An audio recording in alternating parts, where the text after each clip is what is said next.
Yo, all right. I am late today. Hello, everyone. I'm Alex Krez from Blue Mill Gaming, and I'm back. I was off for like a week or two. Wasn't feeling super well, and also like kind of need a little break, honestly, before the regional after grinding so hard this set, basically. But yeah, what's up? What's up, Monk? And Fetchin's here, Rothrock. Yeah, hey, how's everyone doing? Oh my goodness, man. I feel like I lost my voice a little bit. It feels a little off. But yeah, appreciate it. Yeah, I'm gonna start out. Talk for the first, probably yap for the first 10, 15 minutes. No, I don't know how long. Just talk about the tournament.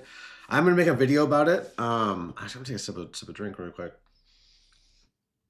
I'm planning to make a more comprehensive video. No, I'll tell you, folks. I'm a sicko. I played 22 rounds of SWU this weekend, and last night I was up till like 2 a.m. playing Padme Red, set 7 Padme Red. So I maybe have a problem, but I don't know. I'm just like loving this game, loving the community, loving everything. Like it's super high on everything. In this game right now, like the new set, the post rotation, like everything. Yeah, I'm super stoked. So might be, I said I'm a little slightly low energy after staying up so late and doing so much all weekend. So I apologize.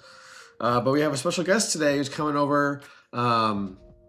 He is still in Milwaukee, and his team's Airbnb is like right around the corner. So he's gonna come over. I actually can probably, when he heads over, I can probably look out my window and see him on the way. So yeah, I'm super excited. Yeah, I don't even know where to start with this weekend. Oh my goodness. Yeah, let me take 1 second here. I was gonna finish posting some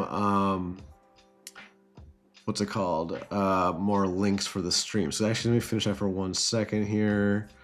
Just bear with me. Doing a little blurb advertisement here. I mean, I know a good number of you I met this weekend, which was amazing. It's probably my first highlight I want to talk about is like, okay, first of all, obviously performing very well. Obviously, is amazing, but I think for me, like, part of the reason why I love this like TCGs and this game so much is just because of the community and the people and the social aspect. Like I don't know if I mentioned this exactly, but like I do think TCGs are like the peak hobby, at least for me, and I'm sure for a lot of you if you're hanging out here on a Monday morning or after a regional, where you get like the social element of like meeting people and making friends and doing all that. You get the mental stimulation of like having to use our brains as like our full brain power for these games. Like I don't know about y'all, but when I'm like playing, especially in a tournament game, it's like I have to use my entire 100% of my brain to like get through some of these games, because it's like, yeah, sometimes you have the brain dead, just like whatever plays, just it comes to you. But we all know this game is super complex and super hard to play at the high level. So, and then, yeah, we're all a bunch of nerds here. I'm proud to be a nerd.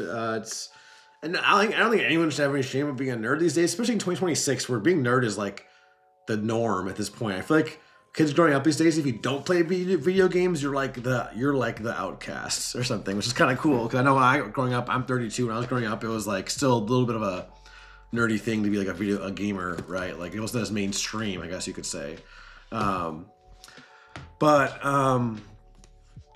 Yeah, I guess like I said, the highlight for me, the biggest highlight is just the people, like seeing my friends, especially a lot of my locals, because being from Milwaukee. Yeah, what's up, Winston? Great meeting you as well. Yeah, everyone I met, like that was, especially all y'all who said you like the streams, even if you just lurk or if you chat or if you whatever. Appreciate it so much. Like that was my number one highlight. If I had to pick one thing, that was my favorite. Was just like seeing that response. And yeah, like all my opponents were awesome. Yeah, everyone I played against was a pleasure. And oh yeah, Cal's the gold medalist. Or how about like Erling Haaland, the best soccer player in the world probably right now. And I remember when he got his like, I think it was when he broke the Premier League scoring record.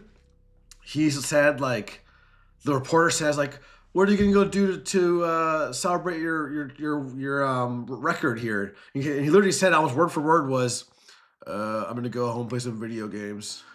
So yeah, so it's a great time to be a nerd. Yeah, I also love gin.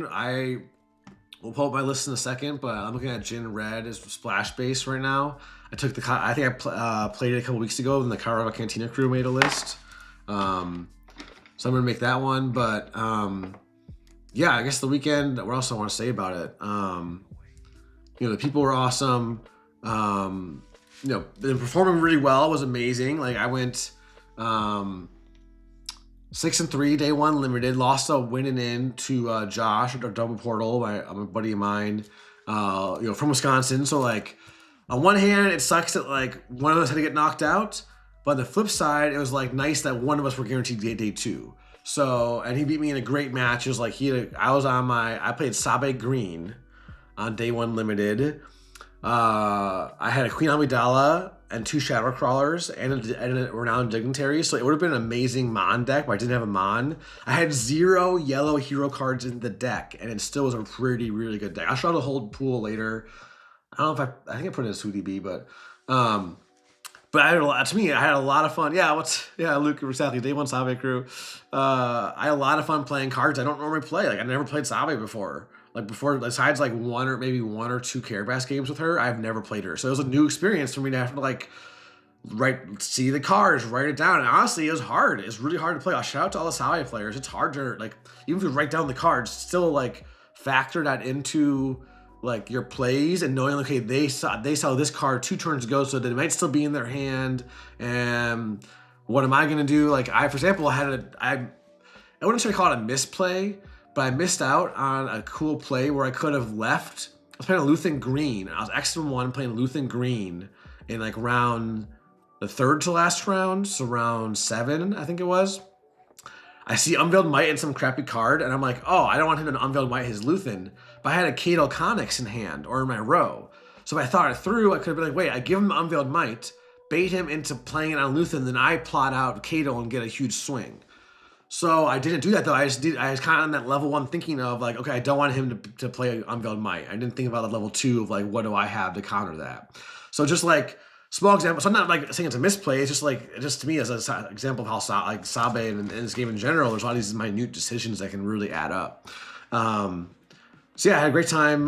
Day one limited. Then got some empanadas after that with my guests who were staying with me. I had 3 guys over: Taxer from DMG, and then Connor and Hunsing, close friends of mine. So had a great time. And then Saturday I had to gear up for Hantu Blue. One last ride with Hantu Blue. I'll actually put it. Here's my list. I won't talk too much about it because I don't know about y'all, but I am. Wait, why can't I zoom in? Oh, there we go. I don't know about y'all, but I am done with first rotation meta. I know some of y'all still have PQs, the Atlanta PQ that was rescheduled, but I'm already preparing. Do I do a ceremonial unsleeving of Hantu Blue on stream or something? Or honestly, wait, should I do that right now while I'm yapping? Wait, yeah, I should. Actually, that sounds kind of fun. And actually, I have some bling to open up, some early set 7 bling I picked up. So yeah, let me actually. That's a good mindless thing to do while I'm talking. So give me 1 second, folks.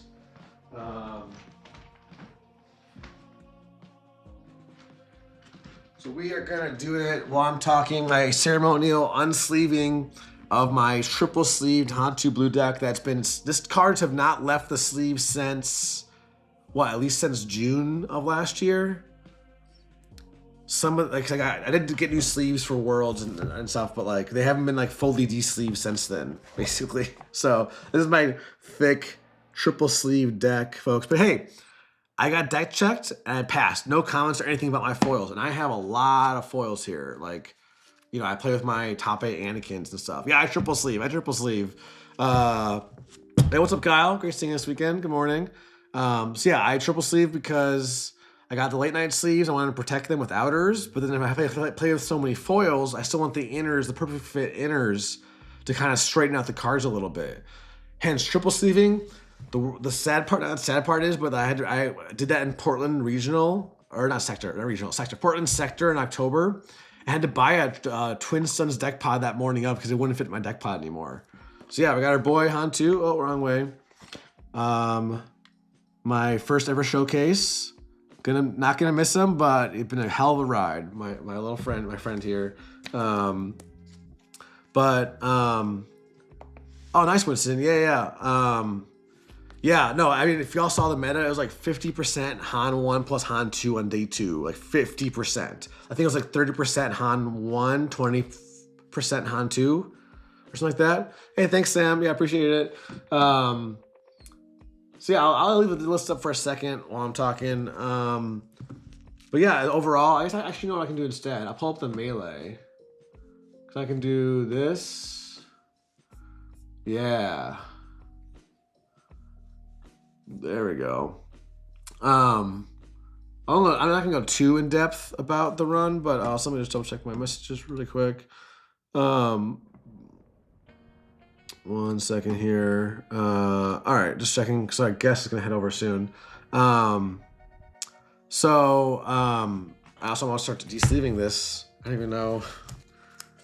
Yeah, it's a little sticky now too. I have to toss these sleeves. Hey, if there's another one in Milwaukee, yeah, I'll definitely let you know, Monk. Like, yeah,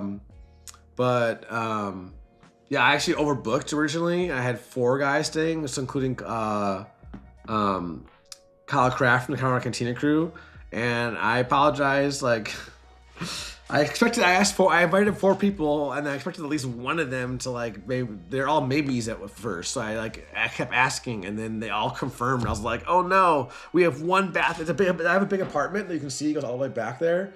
It's a whole duplex here in Milwaukee, but it's one bathroom. For 5 dudes, it would have been a bit rough. Also,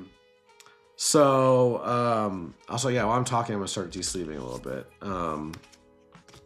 It worked out well though. We had enough space. I had a bunch of air mattresses, nice air mattresses, not like the thin ones, but like these are like they're in the closet now, but they're like 2 feet, like full mattress air mattresses. But yeah, no, Milwaukee is so cheap. Like I used to live, if some of y'all know, so I used to live in Seattle for 5 years, in 2015 to 2020, and then Brooklyn from 2020 to 2023.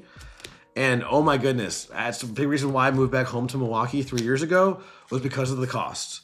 My rent here in Milwaukee is $1,200 a month, which is literally 1/3 of my Brooklyn rent and that was a smaller apartment. Yeah, I love Milwaukee, and the food obviously is not gonna be as good as a Seattle or a New York City, but we have some good food here. Like I got some delicious Korean barbecue on Saturday night after day 1 with my guests. Ate a bunch of meat and rice and sauce and veggies, and it was awesome. Yeah, what's up? Is that Tom Gilson? Hey, how's it going? Thanks for tuning in. Yeah, I'm just yapping about the weekend in Milwaukee. Cause yeah, I didn't have any like easy wins all weekend, honestly, in both limited and premier. Unfortunately round 1 of both days I had to play I had some friendly fire. Played my buddy Bruce round 1 of limited, and then round 1 of premier here I had to play Austin, a local of mine. And he had a rough start where like whiffed on the Faith in Your Friends disclosed in game 1, round 1. So it's just a rough start to the weekend for him. But then I played Von Reg Nabat in round 2 with Takatis, or I think Jeff was his name. And he made day 2 in top 64 and got another Von Reg showcase, which is super dope. Shout out to him. That deck like smoked me. I didn't see a single entrenched in all 3 games. Yeah, I'm not gonna go through the games too in depth. I played Tom in Han 1 ECL at 1-1. Luke, you're hanging out. Your teammate Max and we had a crazy match in round 4. We got deck checked, and then our game 2 was like we almost decked out. It was crazy. It was like crate, kill the crate, kill the crate. Like I played 3 crates to his like 1, so I was the kind of the difference maker. And then I played 2 Yodas. I finally played Yodas, folks. I was like talking about like how all set I had been preparing for Yoda. I didn't play a single one. I finally got to play one. It was my buddy Casey, his son. And it was a close game, but I was able to win that one after dropping game one. Lost to a Wisconsin local on Yoda the following round. Just like pretty bad draws, but he played it really well. Double You're My Only Hope.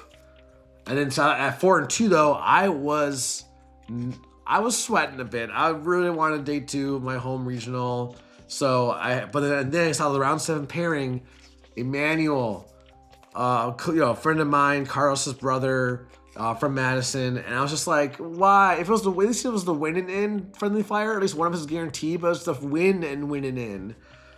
And we had a crazy match. He's a longtime Sabine ECL player. In game 1, I could have played a crate on 8 to win the game, but I chickened out because it felt my brain was like, it feels so wrong to play a crate against Sabine. But I could have done it. I could have won, but instead I was 1 off lethal. And he got 1 off lethal, and he pinged for double kill because I had lethal on board. And he whiffed the top deck for lethal. So we went to a game. We started over. The set started over basically with 33 minutes left in the round. And we still finished it, though, because it's Sabine. So I won the next 2 after that. And then played Cad Tarkentown, an Alex from Portland. And that one, like... Okay, I said I wasn't going to talk too much about it, but I guess I'll talk a little bit about it here. And then in my video, I won't talk about it as much. But basically, the highlight for me was in game 2, after double passing, after his 1 drop, going into round 2, I top decked. Not only did I top deck this Marin, I dropped the Marin. He immediately claimed. I responded with, ooh, ouch. But then I was like, oh, wait, no. It's not because he didn't have a play. It's because he has 4 Lam, and if he can ambush into Marin, he'll kill her and deny the force and keep me off the force for another round, which is how you lose that matchup. And then I had the play of the weekend for me, or the draw of the weekend, or having my hand was my good old Owen Lars cheated out for free, which meant that when he then played Forlam could not kill Marin. Marin lived and then killed both Forlam and his 1 drop and got me the force, cleared his board, and then I got to play Kiadi and draw a bunch of cards and just like ran away with the game in the match. That was not only the craziest top deck, but then to have the Owen in hand as well. That's why I'm so glad I put the 3rd Owen in the side last minute. That's what my last minute change I made like Saturday morning, was putting the 3rd Owen in the side. So that was like the first time I ever made a last minute card swap that really paid off, I think. Like, did one in the Minnesota Regional, and I put something in my sideboard that I'd never sided in once all weekend. So that was awesome. And then, so I made day 2. Yes, I made day 2. I was super, super excited. Like, that was like, especially after being 1-1 and then 4-2, was super awesome. Yeah, I'm super stoked by it. And, yeah, so then day 2, I was like, you know what? Hey, back in Portland, I was action 2 going to day 2. I won out, made top 8. Let's do it again. Started well, won the first 2 on Sunday. But then played Hantu Blue 30 against my buddy Jared's brother Trevor, and he played it really well. I played it mostly well. I didn't make any major mistakes, but I made some maybe like slightly less optimal moves across the match that ultimately cost it for me. So that was tough to get knocked out with 2 matches left, because if I had won that one, it might have been a winning in or a winning in to ID the last round at X2 for X2-1, but probably I found out later it would not have been. But either way, but still, I was like, you know what, we're gonna try win out either way, and we're trying to get top 16 and see how we can do. So I played another Anakin and then a Hamon Yellow and won both of those 2-0. So I went, I had a really strong day 2, going 2, 4, 6, 8, 8-3 on the day. In individual games. So, I'll show off. I did on Friday. I opened up the Black Pack Nemics. I put those in my deck immediately, and they're pretty sick. If anyone's interested in Black Packs, I am selling 10 Black Packs. So if you're interested, you can DM me. But anyway, yeah, the Howlin' Yellow, I got like Grogu start, and I think in both games, and against Faith in Your Friends, and he didn't have Capture Shuttle, so that's how I won those games pretty much. I just like Grogu stuck on the field, and then like an early cheer. It just shuts down all the spies, right? Pretty good. My draws were pretty good. I think I played really well across the weekend. And I wouldn't if I had any more events with this deck, I probably would keep the deck exactly the same. I'm really happy with the final result, or the final result, like performance wise, and the final iteration of the deck after playing this for so long. So I mean that's about it. Then I guess I should lastly, shout out. I have so many shout outs. I don't even know. I'm gonna forget people if I try to shout people out. But shout outs just to everybody, everyone, all 700 something players that we had. It was awesome. I'm super proud of my city for putting on a great event. I couldn't quite walk there in the morning because it was a little bit chilly. It was like a 35-minute walk from my apartment, but still. It was nice that I got to just take a really short, $6 Uber ride home compared to everyone who had to fly home. Or shout out, Mike Jem, who took down Limited again and had to drive home because of the snowstorm out east. So I think that's enough about the tournament. More than I originally planned, but I just, I'm a yapper, so I just enjoy chatting. Let me see here. Sweet. Our guest will be here momentarily. So, let's give me 1 second here, folks. For 20th place, I got the day 2 Nemec mat, which is sweet. 10 black packs on top of the 10 total. I think it was 3 for day 2 and then 7 more for top 64 or better. Top 16 would have been 10. And then I got a box of packs. Yippee. I can go do some more Secrets of Power Sealed for funsies, I guess. And then the uncut sheet as well, which I actually sold to Laura because it was the same one I got in Mesa. So that was nice. Great. Pricing, it's gotten so much better pricing wise than they were compared to the Minnesota Regional in May 2020. Well, that was 25, right? Yeah, last year.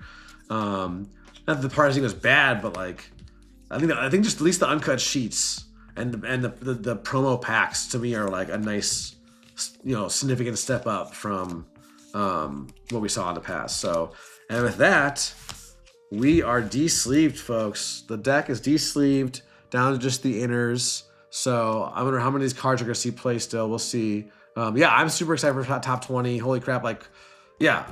I couldn't be happier. I mean, I am just still geeking out a little bit. I guess the uncut sheet. So when I got the one in Mesa, I went to Staples and got a big poster tube this wide and then just carefully rolled it up and then shipped it from Staples because they have shipping there.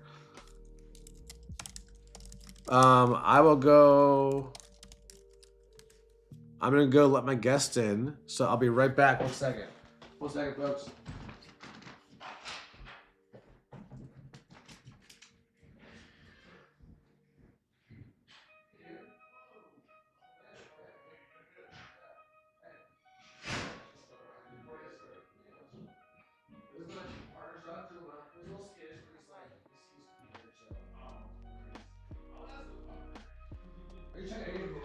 Oh, yeah. Did you ever check out your Airbnb?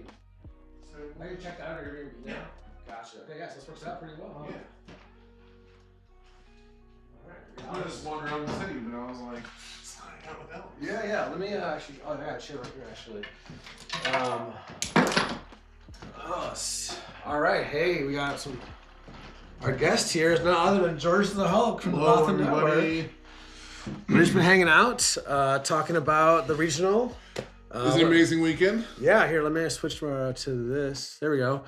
And there's the chat. How many people we got? We got 25 right now. So, I just talked about the regional. I did a ceremonial de-sleeving of Hantu Blue. Oh, no. The trumpets were blaring. The tears were shed. No, I love the deck, of course, but I'm not going to miss it. I don't know how you feel about Cad or... Oh, no, I'm not attached to... You played a bunch of decks, though. Exactly, no. I think the game's mechanics at core are so fantastic that, we'll find our new homes. I think Yeah. Like I was playing last night till like 2 a.m. This Padme Red, which we'll talk about in a second. But yeah, no, I mean, what are your thoughts over on the regional? Like on the regional, yeah. So 3-day events. We had the limited sealed event. In the very beginning, 9 rounds is a lot for a sealed event, I think. So, even with the deck construction and everything. Well, yeah. I mean, not necessarily time wise, but more of I think I don't know how how your sealed pool went, but I was telling him it was okay. I had Sabe Green. Okay, I was on the Mon Mothma and Prey train. And unfortunately, I think exactly what we all predicted would happen when you have a leader that doesn't really actually give you value, but just kind of saves your pool. Yeah. Went nice 5-1 into 5-4. I did. I saw your run. Yeah, you play some really good players too. Oh yeah, for sure. Once you get to a certain point in the sealed, though, there's just like. It's like the deck quality, just like because all those players' skill is at a similar level. Yes. So it's like the deck quality is the differentiator a lot of the times. Obviously, the piloting too, of course. Like and like you can make this critique on Steel in general, but I think it's exacerbated in 9 rounds. Like if it was like 6, 6 rounds sealed, 6 rounds draft. Because I don't know if you've done draft in this set, but it's actually amazing. Oh yeah, like the draft is really like we've done a lot of like test drafts with the team and everything. Yeah, it is so much fun. There's so much like you start seeing like, oh, what is Slime Moore doing that's different than this? And what is like, you'll learn, I think Stan Gascaran, you'll learn 2 days. Really? Okay, yeah. There's a lot of really fun edges you can see in the draft with the limited pool, but like you don't really get to see that. With sealed. I agree. I only drafted like 10 times total. Okay. I don't have a car, so I don't get to locals partly. So I didn't like. But we're having a new local startup here that I can scooter to. I have a little scooter. I saw him as I was walking down the street. Yeah. So I have my own one, but yeah. What? Oh, he's like, hey, I'll grab him. Hey, he's just a little excited. A little skittish. He's a little skittish. This is Kuma. I've heard him on stream before, but he'll be our forced second guest here. Yeah, get the pepper on the stream. And so I just saw a pool. Like Amidala, 2 shadow crawlers, dignitaries, even Vel, not Vel, sorry, Sonara Sand. Okay. Was okay. Some bombs. Heavy hitters, yeah. But then I had like my only good leader for that was Sabe with no hero yellow cards in the pool at all. Okay. But the new neutrals were good enough, like Beguile and Bog Down and the Did you have turn 1 plays? I did. Oh, okay. I had great turn 1s, but not good turn 2s. I only had I had 1 Visago, which is what carried me in turn 2. But yeah, I like played 4 Leia Greens in a row, but did pretty well against them because I would take all their shadow crawlers, and then play my shadow crawlers. Yeah, Sabe really shines in limited because you have those bombs. It's not so much the hitting of the effect; it's the Bazine effect. That's exactly that doesn't exist really in this set. So like her having that on a stick. It's fun playing like a Sabe control deck, basically. Yes. If you can keep Sabe alive and just strip all the good cards from their hand, like that's when that leader really shines for sure. Like I think twice I did Amidala into they flipped Leia and Ferox Uprising for 8 to kill Leia. Nice, So there's some fun combos. Like I was saying earlier, I love playing with cards I don't normally play with. Oh yeah, for sure. That's the charm of limited in general. Right? Yeah. I just think I think 9 rounds just was like it was a little hard to swallow with the sealed pool, but we'll see what Worlds is draft and Premier rotating back and forth. So I think that's what Magic does, right? Flesh and Blood as well. Yeah. So it's a pretty common setup, and I think that's a lot more. Yeah. I think players and competitive and casual will enjoy that more. So yeah, definitely. So I'm really excited. I need to draft more for sure. Yeah. We have some more simulators now that people are working on, so we have more online options. Protect the pod, right? Yeah, there's that one, and then Niamos. There's 2 different ones. Kind of the draft simulator arms race right now in SWU or something. No, it's all community. Oh, right? For sure. I've talked to both of the devs, each of them, and they're both super cool. So nice. Yeah, I love this community, and to me, I saw it on stream. Like the biggest highlight was just the people, seeing everyone coming to my city. I'm really really proud of my city, and the turnout, I didn't expect 700 myself for Premiere. Yeah. I was thinking like in Milwaukee in the winter. I know, right? I guessed it. It wasn't even that bad though. I'm so glad. Not bad Yesterday was a little chilly. Yeah. But I'm wearing shorts. I'm a Florida man. I survived. Nice. Yeah. Do you want a drink, by the way? I got like sparkling water or. Yeah, that sounds good. Right. Okay, water. Yeah. Well, you can start talking about how your premiere went. Can I saw you? Yeah, absolutely. Yeah. So happy to. Alrighty, so rocked Cad Bane Tarkentown again. Ran it back. So this time, flamed out a little bit. Went 5-3 on day one. Thank you. Yeah, you play Mephisto on your winning in for day two, right? Yeah, that was a teammate. Yeah. So, that's between me and him. I've kind of had the mentality of I got my invite and I'm not going for top 32. Just a personal choice, I've already I live in Orlando. I get the cheapest flights ever. It's great. And I already have the Boston Airbnb, so I'm just kind of like I'm just cruising. So it was fairly low stakes as far as that's concerned. So a lot, conceded that one. And then you conceded it. You didn't play it out. Oh, I mean, I respect it. Like you said, you just gave a great reason to it because, like you said, you have everybody. Like everyone has. That's why you have a team. Yes. Right. So. Well, I mean, obviously, like. Team is a lot more than just that, Right. A team is a lot of things. Yeah, exactly. It's whatever team is whatever you make of it. Some people prefer the more intimate. This is my super secret testing lab, and the people I play with. Some people, we've gone with more of like a more open arms. Like the network is the whole idea. Oh, for sure. Of the team. You guys were one of the first teams too. I still remember that was what summer 2024. You guys formed. Oh, we started. Yeah. We started like basically. I mean, we were. We started off as just like me and Frank. It was right after like SCG Con back when that was the main event. That was the main OP we had. Mm-hmm. Yeah. We didn't have sectors or regionals yet. It was SCG Con and then Gen Con and the first Gen Con. Gen Con was huge. And we just kind of found players we vibed with and were competitive and invited them on board and. Here we are 2 years later. Hell yeah. No, I got joined late night because I was actually going to start my own team in like June 2024 or 2025, right before Worlds. And then Loopy heard about it and he's local. He's in Wisconsin and everything. So he reached out to me. He was like, hey, I heard you guys are starting a team. What if I just make a late night team? Invite all of you guys to it. And so that's how it worked out. It was definitely nice to start with like an established team and everything. For sure.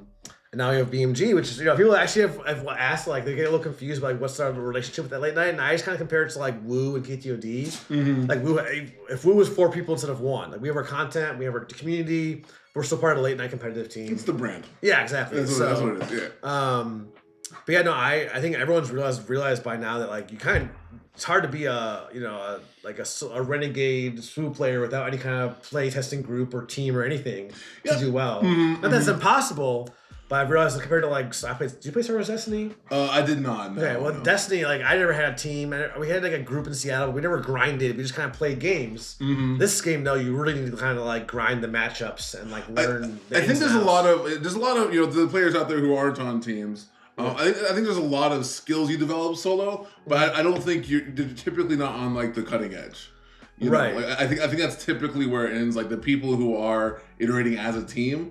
Yeah. Like they just it's so much faster getting to like what are the things no one thought of? What are the edges, what strategy, what game theory are we using to win this tournament? Mm-hmm. Like that's the kind of stuff where cooperation really, really shines. Oh yeah. Like it's been so much fun too. Like I have more fun doing anything with a group, whether it was maybe not college group projects, but in general, like you had fun. You had fun in group projects. What? I'm saying, outside of that, I enjoy collaborating and teamwork and stuff. Like group projects, no. I had like, I did have fun my senior year. Everyone has a horror story. I'm just kidding. I had my senior year capstone project. I did computer engineering in college. Okay. My capstone design project was a beer pong robot.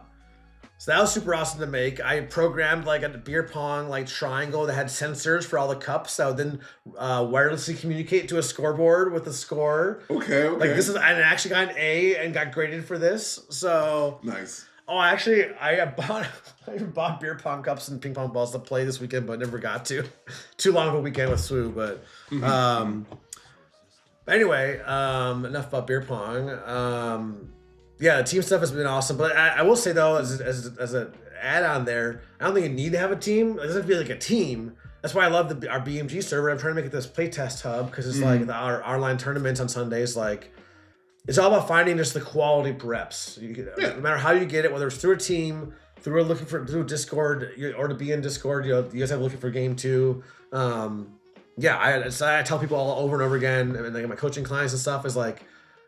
Randoms and Petronaki are sorry, Carabas, Petronaki's long gone. Randoms online are great. It's not like it's bad reps, but just like I would take, Well, it's an intentional practice, right? Yeah. So like if you're going into Carabas and you're hitting the random cue or whatever, you have no idea what you're hitting. You have no idea if the other person's like can be a fear on the train, just kind of like half paying attention, or they're on their couch about to fall asleep. Like you have no idea, how much they're actually thinking about what they're doing.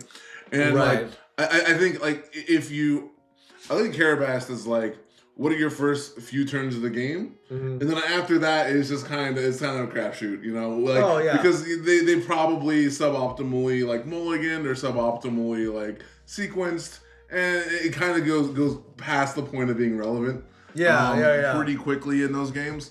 Obviously, you could run into somebody who's been playing their deck. Oh, for sure. There's the stats merchant with their 500 games, and they've got there's SWU stats pulled up on the other screen. That could happen. That's like me. I have to do the total tally of my Hantu Blue still, but it's like I think it's over 2,000 on SWU stats since set 5. So right here, right? Yeah. But like sometimes it's that they mulligan perfectly. The flip side is I met like 2, if not 3 people this weekend who I met. I met them in person for the first time. Then we met off Carabas. Like Luke, you're hanging out in the chat. We met on Carabas a couple weeks ago. Casey or Casero, I met him from he's in Boston. We met on Carabas like months ago and stayed in contact and met in person this weekend. I played his son in Swiss. So it's really cool. This little connection you can get on Carabas.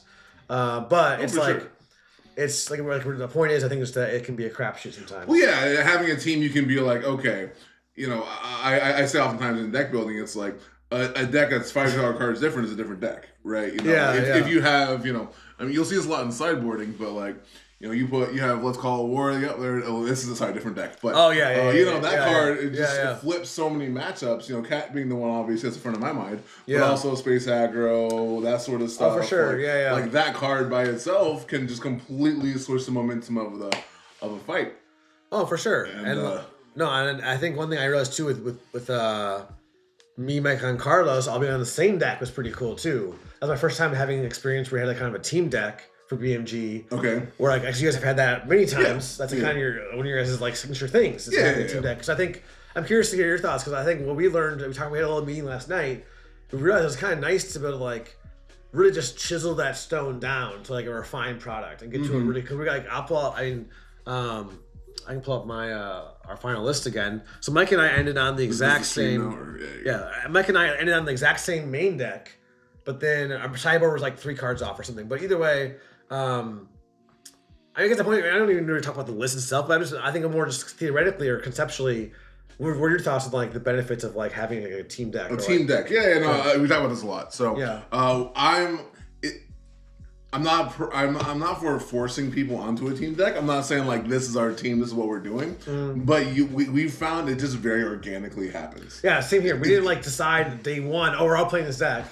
We just kept playing, and it kind of just kind of crystallized. Yeah, as long as a good team is communicating frequently, working together, that sort of stuff. Like the ideas clash and just very naturally. Whether it's the game theory of it or just like card decisions in general. Yeah. At a high enough level, which our players are that can consistently top stuff. Right. They make good arguments. It turns out, and like as that process happens, obviously we all have our our game theory biases. Some of us like Some of us prefer the faster decks. They can go to the bathroom and stay well rested during a tournament. Yeah. Some people like the consistency of slower decks and more if they can slow out the game, they don't get hurt as much by the draw variance. Some people prefer, and there's little knobs there that we could twist. But and also in the general team environment,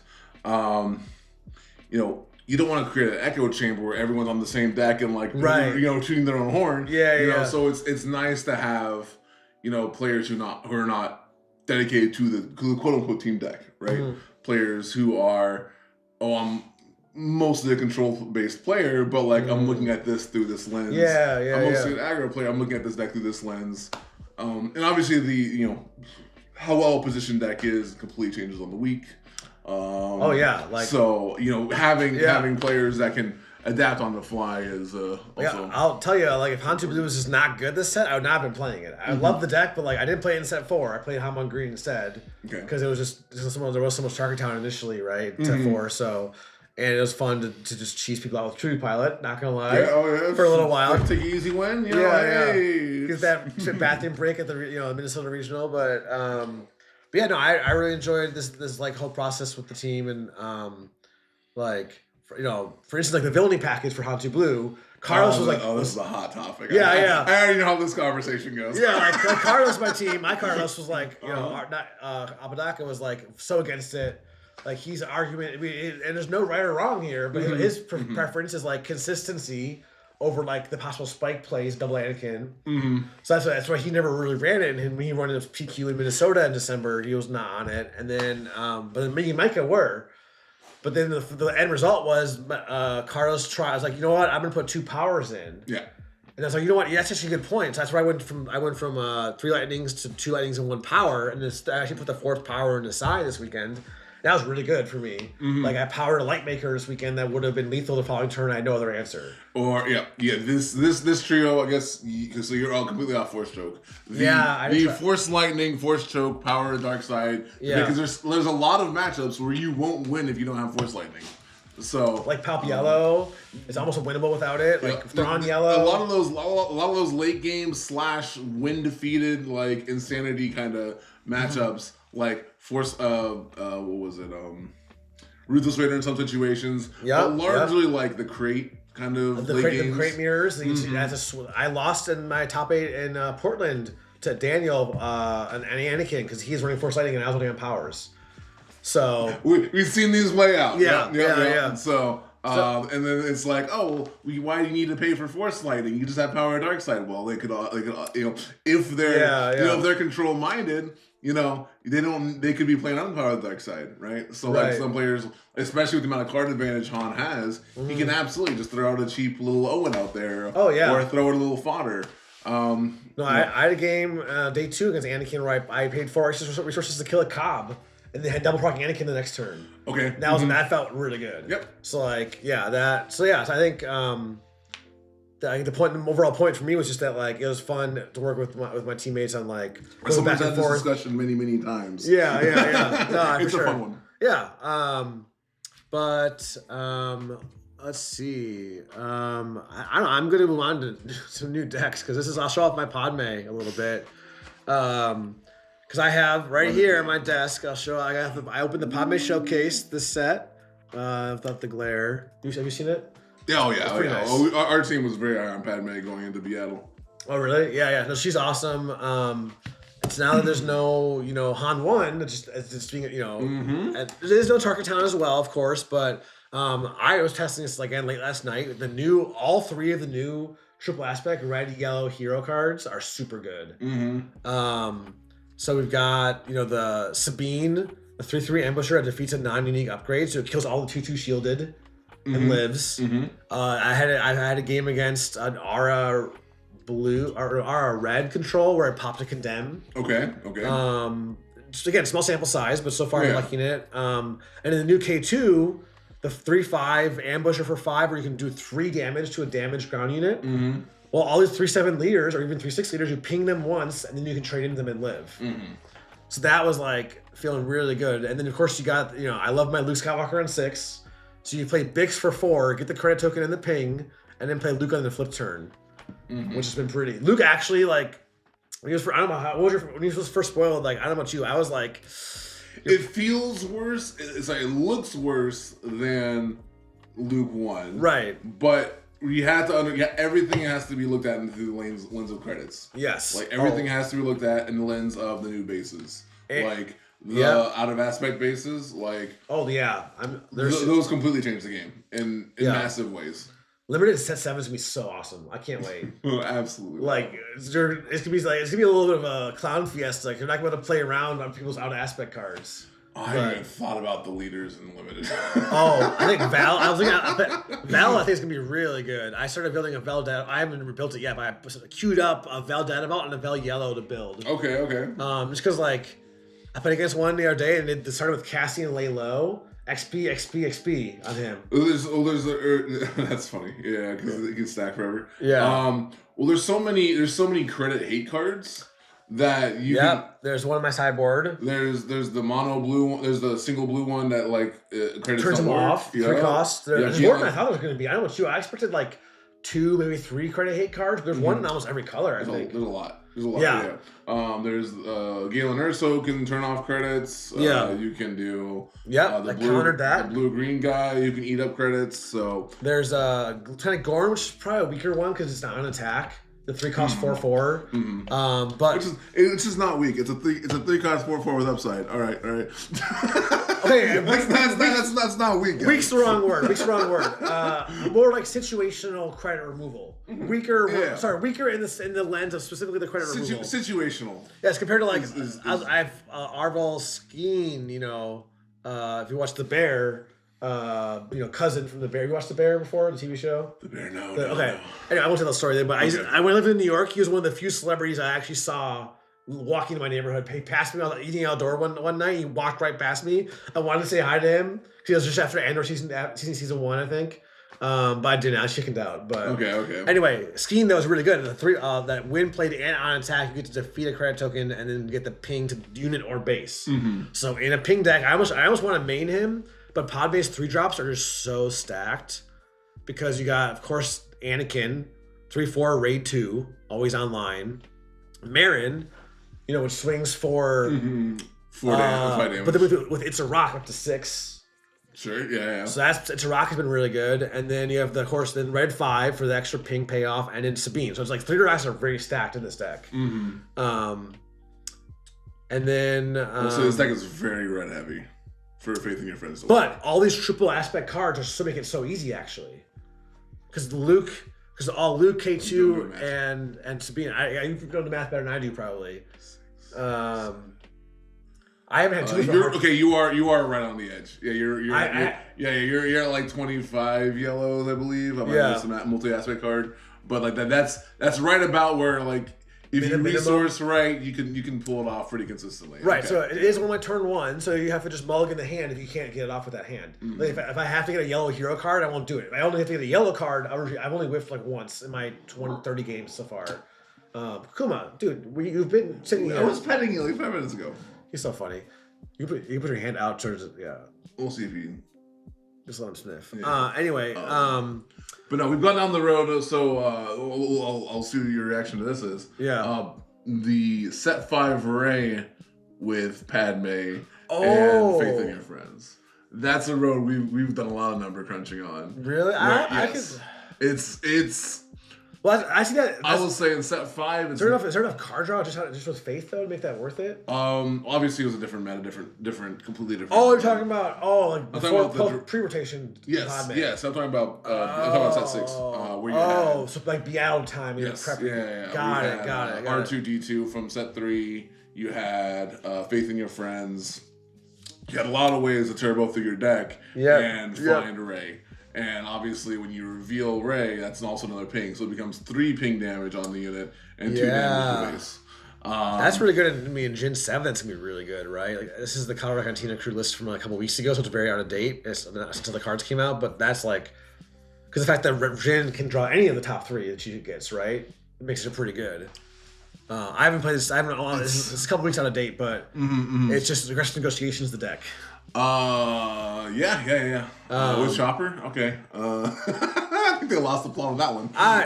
It's again, this is an early. Don't judge too hard, no. But yeah. So this one, though, I'm working with River Resource a bit on this one, and some other teammates. I forgot to big shout out. I totally missed a huge shout out. I missed Nick or Eekfoil took down the regional. Let's go. Shout out Alex O. Love hugs and kisses. I test with the Alex O guys. I'm very close with them. Ryan's from Wisconsin. Very nice. So shout out to them.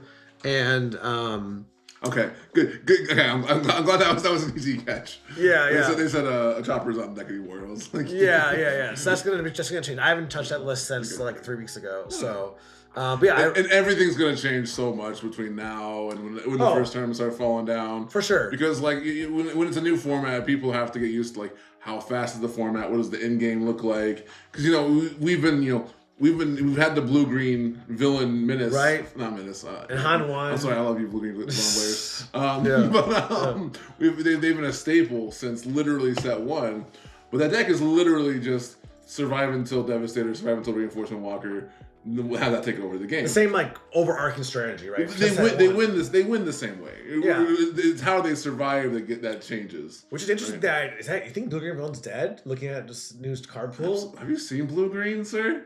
I haven't looked at it. Have you seen those blue-green reveals? You know what? I'll pull it. You're crazy. I'll be running Judy Hopps in every deck. Well, blue-green is really good, but I don't know about blue-green villain though, because it loses much more complicated. It loses black. No, blue-green for sure. I'm really excited for. I'm not allowed to answer that question. Okay, fair. But I just look at blue-green to me like Chewbacca, Ezra, Kenobi, meh, but like. All the blue-green here I love, but then... Yeah, that boss card that swings for 5, that's terrible. Yeah, I would play that. It's a 4/3/5. Oh, okay, actually that's pretty good. I'll admit I haven't looked at it too closely, so... but Cad Bane seems kind of mid, right? Because his 6 cost does nothing unplayed. I don't know. You know how credits work? Okay, defeat... I guess I need to reread these cards. Okay. I guess it kind of goes back to not a blue-green villain truther. I'm not. I'll tell you, I'm too slow of a player to play those slow decks. Like I have to play a deck. I need a deck with a Crate Dragon that can end the game and not grind it out too far. It's part of like couldn't play Yoda Dad about either. I'm too much of an over analyzer. Not that I can't. It's if I really wanted to, I could learn the lines better and play faster. You know? But I just I don't know. I'm more of a mid-range player. You know what is fun? I just think it's too easily targeted by Han. That was my problem with it. Sure. Considering how good Han is, I'm like, why am I doing this? Why would I do this? I also want to preface this conversation with the fact that I am a baby deck builder. You're like the god tier. Like I'm working on I'm a proud net decker and tweaker. All right. Which I think there's no shame. Exactly. People have this stigma about net decking, like, oh, you're not playing your own deck, but like. Everyone has their own strengths and weaknesses. Yeah. My strength is more into playing, and like I'm happy to take a list and just like see how it runs and tweak it. I'm working on the skill. It's just a skill we all have to develop, right? For sure. The thing about deck building is it's multiple skills in one, right? It takes creativity, coming up with something out of nothing, or lots of somethings. The ability to cut. It takes a lot of math because like you could have a vision for I want to do this thing. I want to. This synergy is really strong. That's a rock plus any discard. Okay. Right. Am I just going to run a whole bunch of discard? Well, then how does that impact the rest of you? So understanding the math of that is super important, and then actually understanding like the strategy of like how you turn these synergies into a win. So it's deck building is really a combination of creativity, math, and strategy. And yes, and it's awesome. It's fun, right? And it's a giant, black hole. A time, right? You can put any amount of time in. Because everything's there's so many variables. There's so many. Different, whether it's iterations or possibilities. That's why one reason I love card games. I played much chess between Destiny and SWU. Mm-hmm. I love chess still, but like. I miss like the randomness and like the creativity you get in deck building because in chess, even though if the game plays out similar to chess in terms of back and forth and sequencing, we all get to bring our own pieces, right? Yeah, exactly. But yeah, no, I mean, also keep in mind, folks, I was on the cardboard chefs and got last place, so. Oh no, it's no, no, I know, I'm just kidding. But yeah. Yeah. Don't take your performance on cardboard chefs as the gospel. Yeah, it's a very different style. It's not. I won't put it on my resume. If I had one, maybe I put it on my resume. But there you go. Crush George. Yeah. Top line. I actually saved my. I still have my list that I made. I don't know if everyone caught the episode, but it was what did I make that clone deck? Let's see. I have like I trimmed down my Sweetie Bee usually. Yeah, I made a Nala mono blue. Wait, you don't have 400 decks in your Sweetie Bee? What? I like compulsively clean it up every set. Okay. And like delete everything. I delete every set, every deck I don't ever play again. And it's like a little trophy case where I have like all decks that did well. So I have actually my first ever pre-release deck. Wow, this is so much different than mine. I have my set 1K winning deck, Boba ECL. Okay. My what 1K road pick there. We can do mini memory lane stroll. Is this Gen Con? Is it set 2? Set 2 Hantu Blue running Ray. Special place, the Chewbacca. Oh man, 3 redemption main. I was so high in redemption. I wanted it to work in set 5 and 6, but okay. Carabas, 3 Carabas main. Oh yeah, because you go redemption deck. No, okay. So in the Gifts of the Sabine matchup, R2D2 versus Zero, Carabas killed their Sabine. But I really liked redemption. If it lives, your Carabas for what 9 or 10? Was it Carabas 2 plus 1? That's over, sir. We call that a win. That is win more. But that was fun. Yeah, it was a fun. So I had my. Oh yeah, we brought that to Gen Con basically. That's right. You guys were. It was Hey Kid. At that time. Hey Kid. Yeah. Yep, you got it. Yeah. I first found it from Woo, and then reinforced from you guys doing a Gen Con because I couldn't go. And then Han Green, Han Blue. I got the Kyle 5 Darkentown. I played that quite a bit post World. I was in my you guys did that town hall like on Monday. I think I was playing it in my hotel room. And I went to I love that deck, dude. I still have it sleeved up. It's actually not. Speaking of decks, still sleeved up. It's still with force throws still in the deck. As should be. But we got a lot of love this weekend and in the previous weekends. About that. I started to clean up my draft limited practice. I have my Luthen Yellow for my limited PQ, and then I have my current decks I'm playing. Okay. So it's mine. Sweetie does not look at all like. Oh, I know. Oh man. I was saying with Loopy. Loopy has like a bajillion on his SWU stats and stuff. Like we did that SWU stats video a couple weeks ago, and we had to we started recording with his SWU stats. We had to scroll so much through decks. They're like, why don't you log into my account for the screen share and just use mine? Because mine also is exactly only the 4 decks I have the actual numbers into. Okay. So I'll show off my Kyle Tarkatan numbers. It was 600 games post Galactics. Nice. Took it to 1 showdown. Punted the finals so bad. You know, in sports, there's a win percentage for a match. I'm probably 99% win percentage. I dropped it. Oh. I won't get into the details, but yeah, it was fun. Oh, okay. Things happen. Yeah, it was hard. It was that deck 99% is never 0. Correct, and or never 100. Sorry. So your guys' run at Worlds to me is insane, but yeah, back to set 7 though. So I have this Padme, my Obi version simple. I'm trying. I haven't touched this in a couple weeks yet, but this to me is one of the low hanging fruit I'd call it of good post rotation decks. Yeah. It's very obviously good. There's just a lot of all the cards are just a pile of good cards. Yeah. And I just opened it up, my PSA 7 Obi showcase from eBay that I got for $150 before the price went up a little bit. PSA 7, which is kind of hilarious. Disrespectful. Right? Phil Ritchie from the Bothan Network is outraged right now. Yeah. It has Obi-Wan's face on it. It's a 10. Yeah, exactly. I have a couple of bling cards here I just got. Let's see what I got here. A little mailbag, I guess. What did I get? Oh, that's a filler card. Oh, the good old 10-cent Jedi Consular foils. Take that. They're all very nice and curved. I'll have to put those in some sleeves. Because the Consular Opposite combo is so hard to stop now with post rotation. There's no Ogdos to eat it, without initiative. The Consular? Oh yeah. There's not that many effects that can really deal with it with obviously if Obi has initiative, it's unstoppable almost. Because there's no ping Tarkin towns. And then even without initiative. Padme, it's Padme, Vader. I have this list. Right. Oh yeah, because you can Faith in Your Friends to get the turn 1 ping. There's not many. The list is a lot smaller than it was. It is a lot smaller. I know the ping that just fell off the top of my head. So then I am trying out. It's probably not good. I'm trying the Ghost. Because you do the Ghost turn 2 against space aggro. Sure. Then give it XP to make it a 6/7 Sentinel on turn 3. Makes all your other. And I happen to have a serialized Ghost that I'd love to play with. Oh, let's go. Dude, me too. Let's go. I actually own every variant of the Ghost.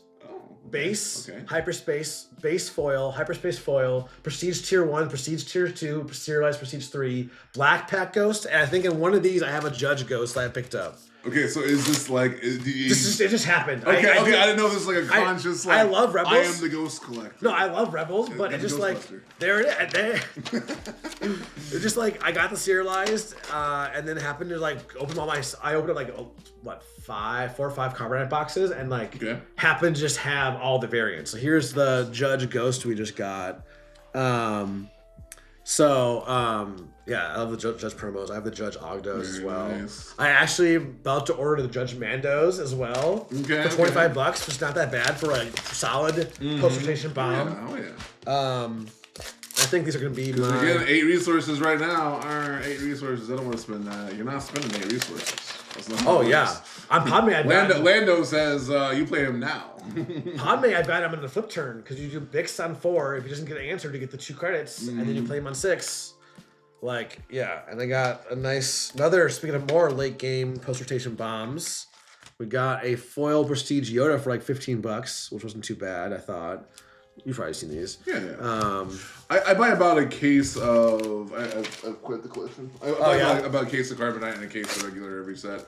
Thank you, FFG, for getting rid of the foil menace from the Carbonites, so I can just buy 2 Carbonites now and not... Yeah. I actually have playable cards. I know exactly one person in the Sue universe who's disappointed with that change. My buddy Cam, who loves base foils, and is like literally the only player. You can find him in regular packs; he'll be fine.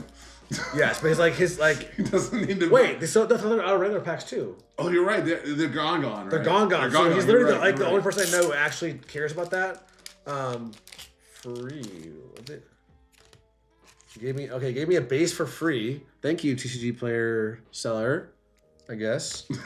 But I got Protect the Pod, Hyperspace Foil for like, I was like, again, 50 cents or something. Sure. And then another Yoda. But yeah, this is some premium removal next set for sure.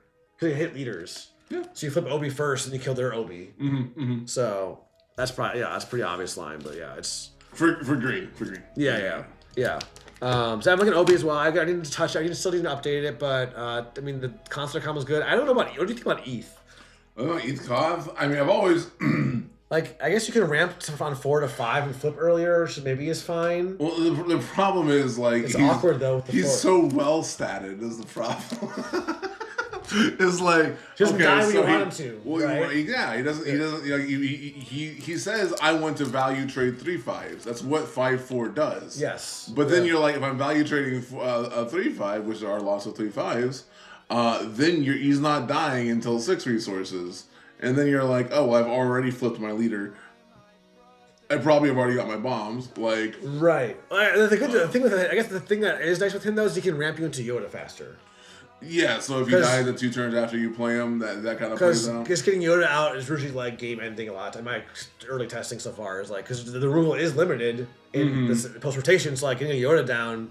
There's not that as many cards. There's no fells, there's no powers. Yeah, healing 5 and killing basically whatever. Yeah, is huge. Especially because you can do like Queen, the term like maybe the turn before setting up a Yoda and get a bunch of units out, and then the other problem with the general sequences of the ETH Goth is when you use the Force, which you're a Force deck, you're going to use the Force. Yeah, that's just a giant green light for your opponent to use whatever to kill ETH, right? So like the ramp becomes a little bit of a mirage. Against certain decks. I just put him. I only had a couple games with him so far. I do actually really like the new Ezra because of the fact that he's the raid 1. So you XP him, and now he swings for. You play him on 4. He'll swing for 6 going into the 5 resource turn and kill these 3/6 leaders. And the heal has been relevant. You play your chunky 3/5 and or your Sentinel, and then it gets tacked in, and you heal it. Like he's better than I expected so far. Yeah. Those are good numbers. So that's what we call that. We call those good numbers. I did try Chewbacca still. What do you think about the new Chewbacca, the triple aspect? You're talking about the 4/4? No, I have not. No, we've mostly been focusing on limited going into this. Gotcha. Weekend. So there's this new Chewbacca. He's a 4/4 overwhelmed with a pretty strong ability. Whenever he kills something, he gets an XP and heals 3. But he's a 4/4/4, which I guess is okay, right? You can XP him immediately with Obi, obviously, to make him a 5/5. It can snowball. I mean, we've had the villain version of this, right? It was like a... Yeah, what was it again? It was a Snapvine or something? No, I played too many games. It's not Hungry Snapvine. That's Riftbound. No, oh, really? I haven't played that yet. Sagevine? I don't know that we have something like this. It was bad. Yeah, it was bad. It was bad, right? Yeah.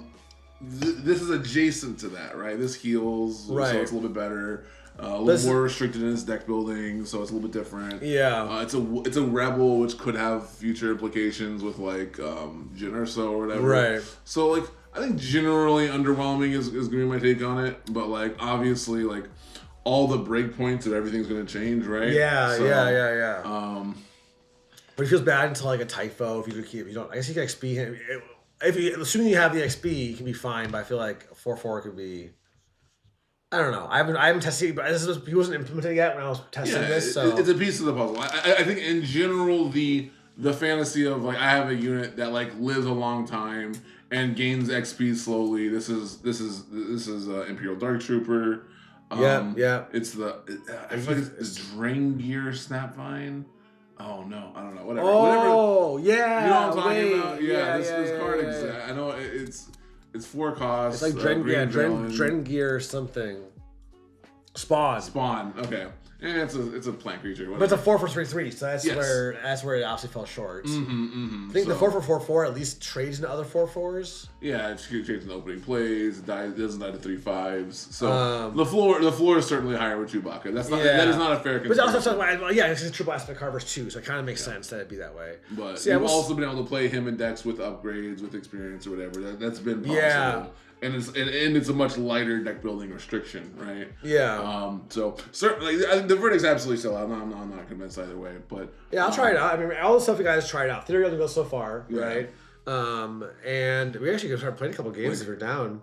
We can just start queuing up randomly. I was gonna say like this is also a format like dogfight has always been overlooked as far as like that kind of effect. So now Chewbacca is a really good user of. Dogfight. That's a good point. Or I guess I'm not. Probably not in this deck because there's a ton of non-force units, but like that Neiman Mastery is similar. Yeah. That's only force, right? Mm-hmm. Last thing I'll say about Obi though that I'm trying out because I played into Kazuda a bit and it was miserable. So I put the poor man's Conquer Dawn. So you never thought I'd come into a day where I miss Conquer Dawn Interceptors. But the 1/4 Sentinel here, not awful. Obviously, it's a resource against non-space decks. You need to follow it up with something, right? But because you play it, make it a 2/5, and then even if it's your only play, I've had a game against some ground deck where it just became my force generator. It just kept pinging for 2 and wasn't touched. It kept getting me the force every single round. So I think it might be a necessary crutch to have. Turn 2s are you on? I think just the 12. 3, 6. I'll turn 2s. Turn. Yeah. I mean, this is more of a 5-drop. Yeah. So it's a little. Blue leader can be in the matchup wise, right? Yeah. So it's a lot. There's a lot of good ones to pick from because you got the new Cinta is a 4/6 Sentinel with the XP. I have Ezra for now because of running the Ghost to have a couple, just not going all in on Spectres, but just the good Spectres. Like it's a 3/5 for 3 that can give XP. Yeah. And then running the other Ezra. I've had Ezra give Ezra XP. And I'm also I haven't tested it much yet, but the Masterpiece because you can play it, XP it now has 4 health and gives you the Force back. Is my thought, and it has the both modes are very good. Well, Masterpiece is real silly this set. I'll say that. What was that? Oh, Masterpiece is very silly. Yes, 100%. So it's I don't know. I think that's enough about OB. Possibilities are endless, guys. Oh yeah. Or I'm sorry, unlimited. Yeah, exactly. Well, I'm gonna play some Padme. We're gonna keep talking and just see what we get. Last night I was getting games immediately, even at like 2 a.m. So I think people are ready for post rotation. Grinding, let's go. Yeah. Do you have any leaders you're excited about? You don't have to share any spice, but just what leaders am I excited about? I mean, what's your number? Everyone's excited for Agent Callus. Let's go. Actually, I am. I was looking at that as like, is this the new blue-red Force deck? He's crazy. That design maybe not. Just you think so? Crazy. Well, no, I think it's great. I think it's. I don't know how you think it's actually going to be good. I'm questioning. At first, I was like, "Oh, yeah, seems really good," but then in reality, he's like, "You're still paying a tax." Yeah, so is playing on an aspect strong enough, right? No turn one either hand. I mean, I have 13. That should be plenty, but whatever. It's against Luke pilots. We're fine, but yeah, I think that's to me that's one of the more exciting ones. Tobias Beckett is two of my favorite. I played him like 5 times in 20 games last night. Okay. One game, he like did give me a bunch of crappy units, and he flipped and got like 4 cars and 4 resources, but he had no board, and I just killed him the next turn. It sounds about right. It's an easy trap to fall. Yeah, there's a balance. Then I played a different one that actually just played good cards. Yeah. Like didn't run the 2/5 spaceship. Okay. Instead of giving me that, it just played like Clan Ordo instead. Have you run into the Rio Durant lines yet? No. No, Rio Durant's real degenerate. The new what's he do again? Rio Durant is 3/5. He's 4 cost. Return a 3 or less cost unit to its owner's hand. They can play that unit with a shield on it. Well, with Tobias, you give them a unit. Rio Durant, bounce it to your hand. You play. I it with love a that shield. synergy, and like they do a good job with the thematic synergy in this game, right? Like the fact that like from they were the heist team in solo together, right? Exactly. No, the Rio Durant new unit, not the pilot. No, the blue yellow unit. I think I still have a set up. Let me so like that design space is massive. Like, what do you do when those two are in the same deck? Like, are you playing like Codebreaker to like get that triggered multiple times? Right. Are you here? He is. Let me go make sure the guy's not waiting on me. I have to. Yeah, he is. Okay, we didn't have a turn 1, but like I think we're fine. They have a red 5 now, but that's actually a little bit awkward. If I attack into that one, the red 5 ping kills me. Maybe I just slam the B-wing for the first. The B-wing is actually okay so far. It's not as good as IG 2000 because it can't ping ground. If it could ping ground, it was just a hero. IG 2000. 4 attack is huge. Oh yeah, 4 attack is huge. Like, The overrun was irrelevant originally, right? So I think I go ahead and just play it first, and then ping both of them, and then. I think I'm just attacking it. I could have attacked into the red. Oh wait.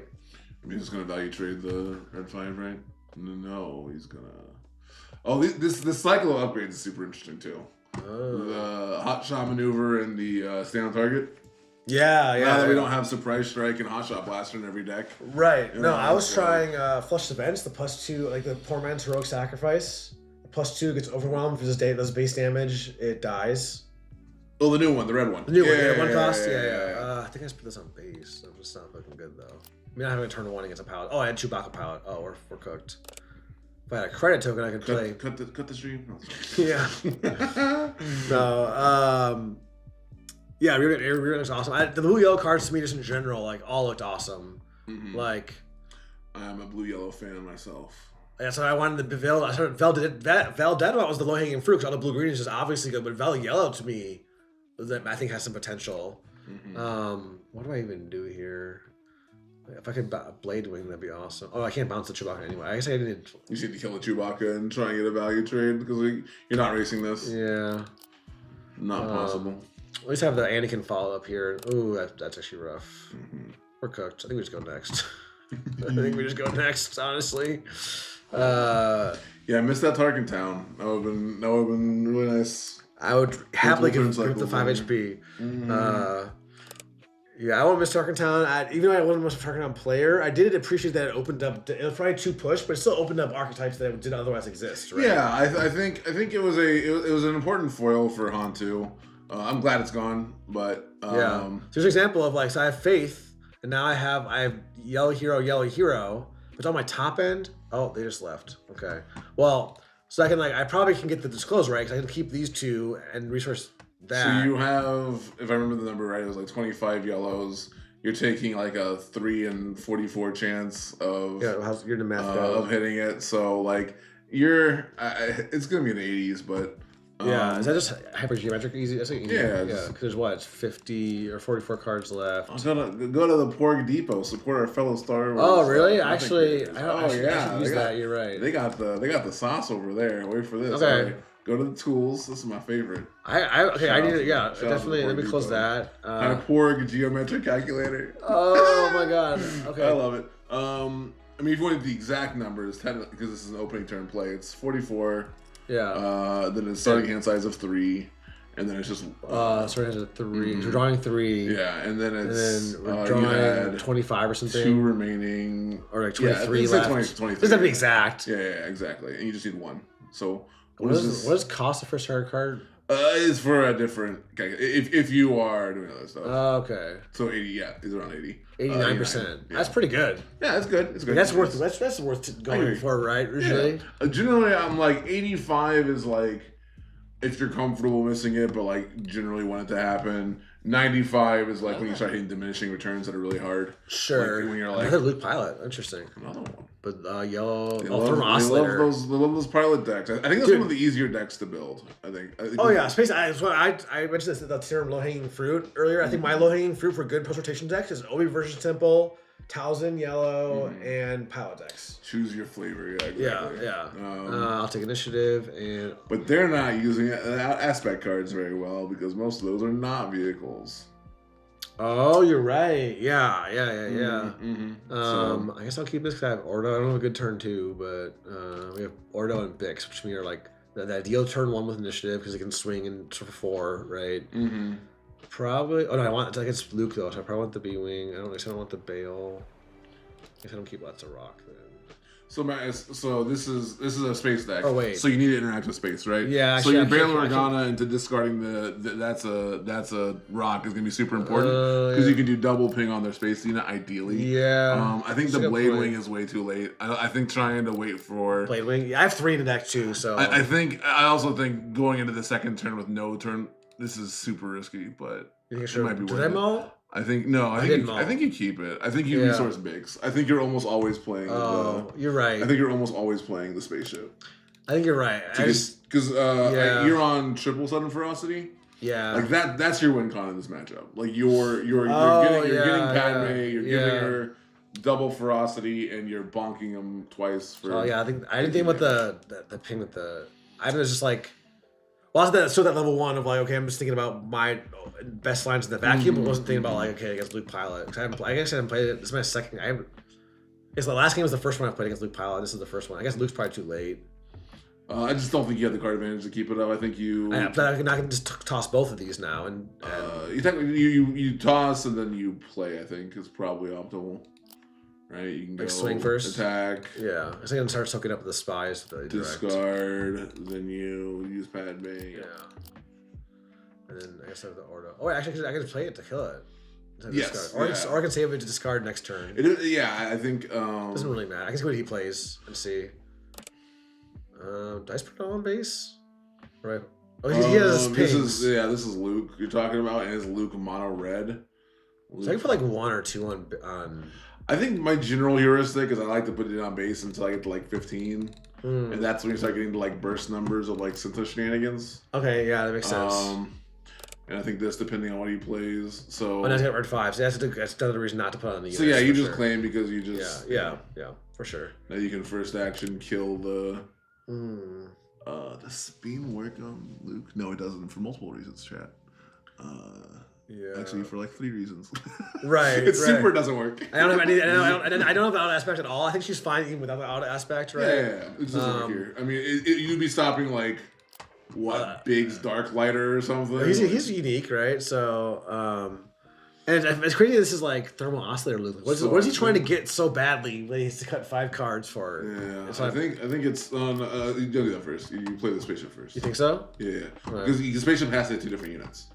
So now the rock can hit the same unit, and you also gives you more information. Yeah, I mean, you're losing the warrior, but like that's true. Totally worth. Yeah, that seems fine. Just attack with the spy. Think so? Okay. I guess I have a wait for more information. Now you're more flexible. Yeah, exactly. Yeah. Okay, just pings. Did I pass? No, I think you got 4 resources. Yeah, I'll just do it. Yeah. That way I can get initiative and then kill it with like whatever. Yeah, you attack with the. I got a third. That's a rock. Skill diff. Nice. Yeah, I'll just do it right away, I guess. Doesn't really. gotta kill that. Yeah. And then I guess it's literally probably the one that can ping off next. Yeah, turn. that represents a ping next turn. I already learned that last night. I pinged like a 4 health unit instead of a 3, and then that drew into that's a rock. I was like, oh, if I had, I probably just kill the 2. Well, even though I think you raise at this point to be completely. Oh, you're right. You're about to get to your flip turn. Yeah, I have double. Damage. I have just 1 Son of Ferocity. Just 1. You don't have to do the funny, but yeah. For a second, I put in the new discard upgrade. You can play from your discard pile, but then I took to the Riot River Resource. He's like, that's just bad. Don't even try it. Wait, which one? There's a new the blaster thing. The blaster, 2 cost plus 2/0. He called it bad. I am deeply offended by really? This. Oh no, that's a great card. You think it's a good card? But not better than Son of Ferocity, though. No. Yeah, it's a very different card. I guess I play that. They belong in very different decks too. True. Yeah, I think even as Cinta, I think we're fine. Obviously, he wants to see Cinta. Is probably the main thing he wants for. Literally doesn't matter. He's just gonna die. He's 11. Yeah, 2, 4, 6, 8, 13. Yeah, he's very dead. Yeah. Yeah. I don't even need Son of Ferocity, I feel like. Yep. Math. Yeah. GG. People leave so fast. I should try to GG. I mean, the game was over, right? Yeah. Ooh, nice. Do Hera? What do you think about New Hera? I think she like, because of the fact that it's like, it's almost like mini coordinate, right? If it was 3 units. So, if it was like coordinate, it's online. Then it'd be like unplayable. Yeah. But the fact that it's 2 instead of 3. And we've had multiple sets of like them building sticky like Colossus. I just realized. Holy shit. Okay. We keep this. We got a 2 into a 3. Chat. They cooked. This is jamming cards. Yeah. What do I think about Hera in general? Oh, so you're analyzing your hand? No, you're good. I'm good. You see, it's hard to like talk and think and stream and play. I think your expensive cards are super optimistic in this deck. I don't think. Yeah, I have 2 Mando, 3 Luke, and 3 Blade Wings. Yeah, I'm definitely keeping. I think it's resource top end. Yeah, I'll probably keep the Luke.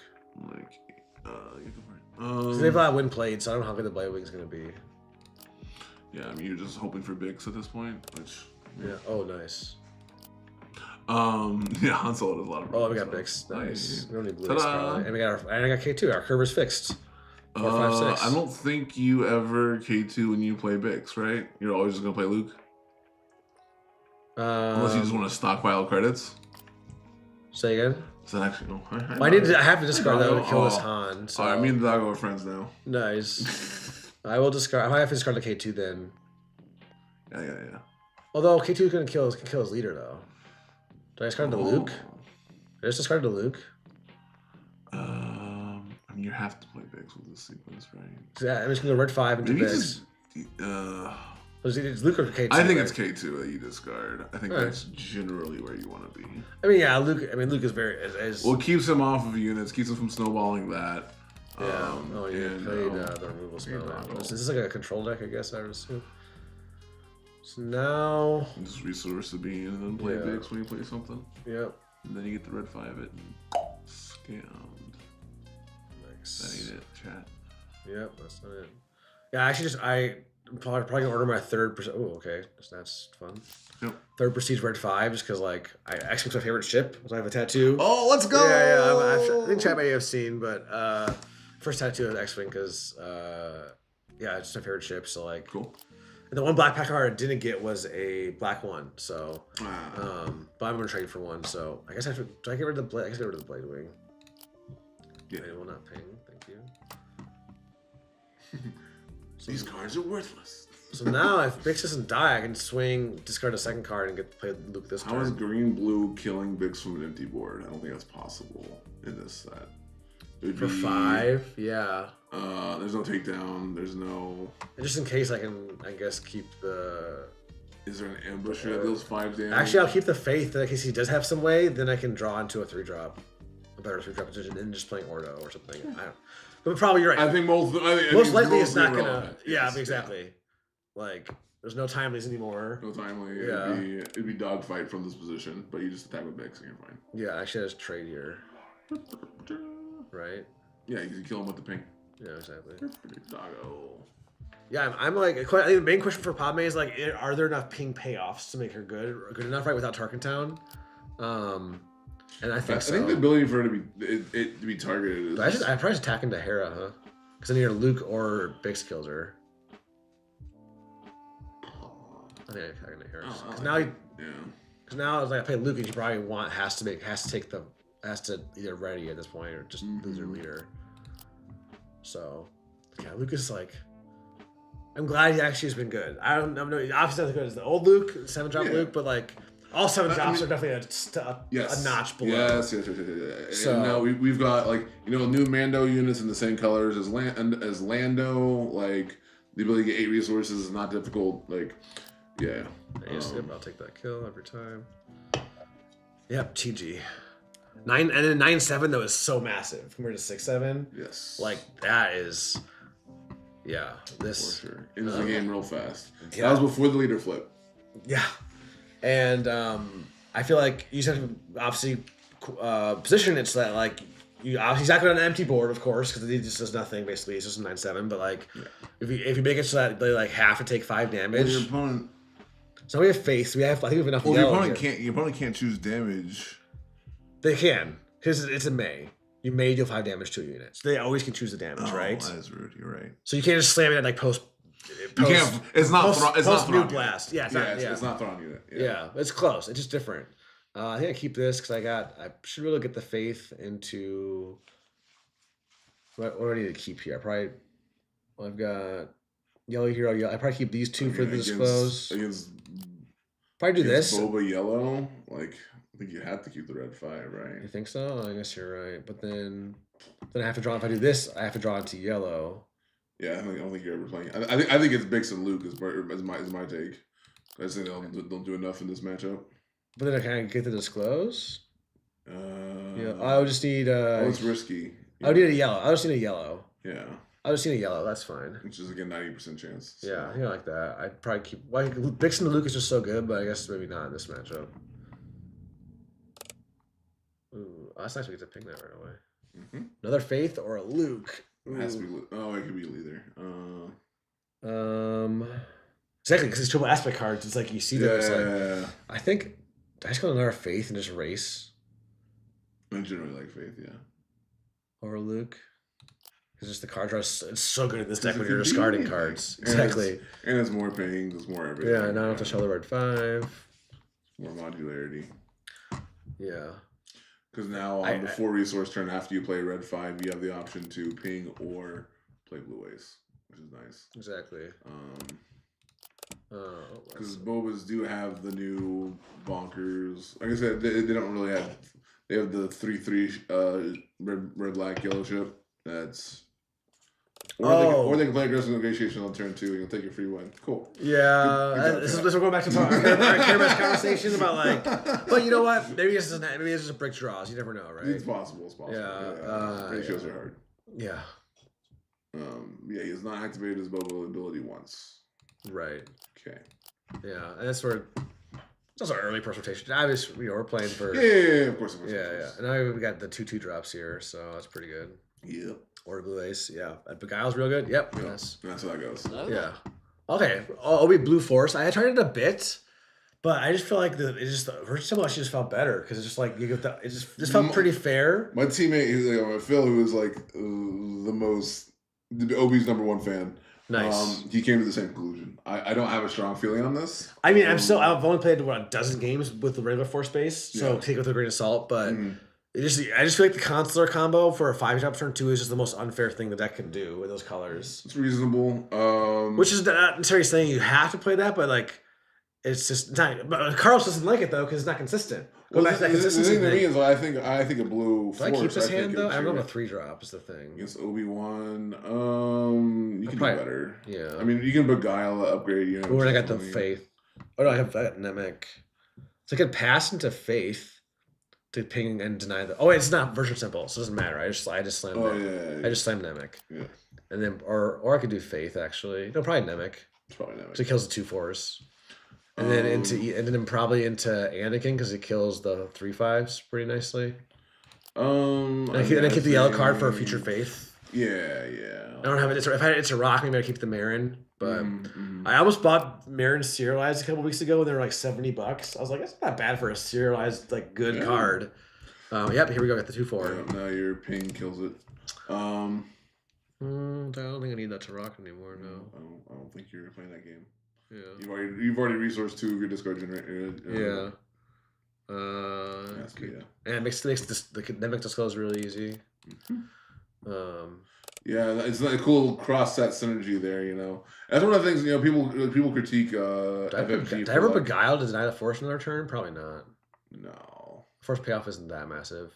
I mean, you'll kill it before. Well, if he gets it, I keep forgetting it's not version simple, so he can't just claim in XP. Yeah, if he attacks, that's why the tempo for version simple is so good though. Like you can claim and then Shatterpoint right away. It's like action cheating kind of. Yeah. It can be obviously, but you're limited. The flip side is you only get once per turn. Yeah. But my early testing, I was like, I don't really need it more than once per turn. The first 3 turns is the most important. That's really. That's why the OB Mystic Monastery was a thing because you only use it 3 times, but that was all you needed really. Absolutely. So.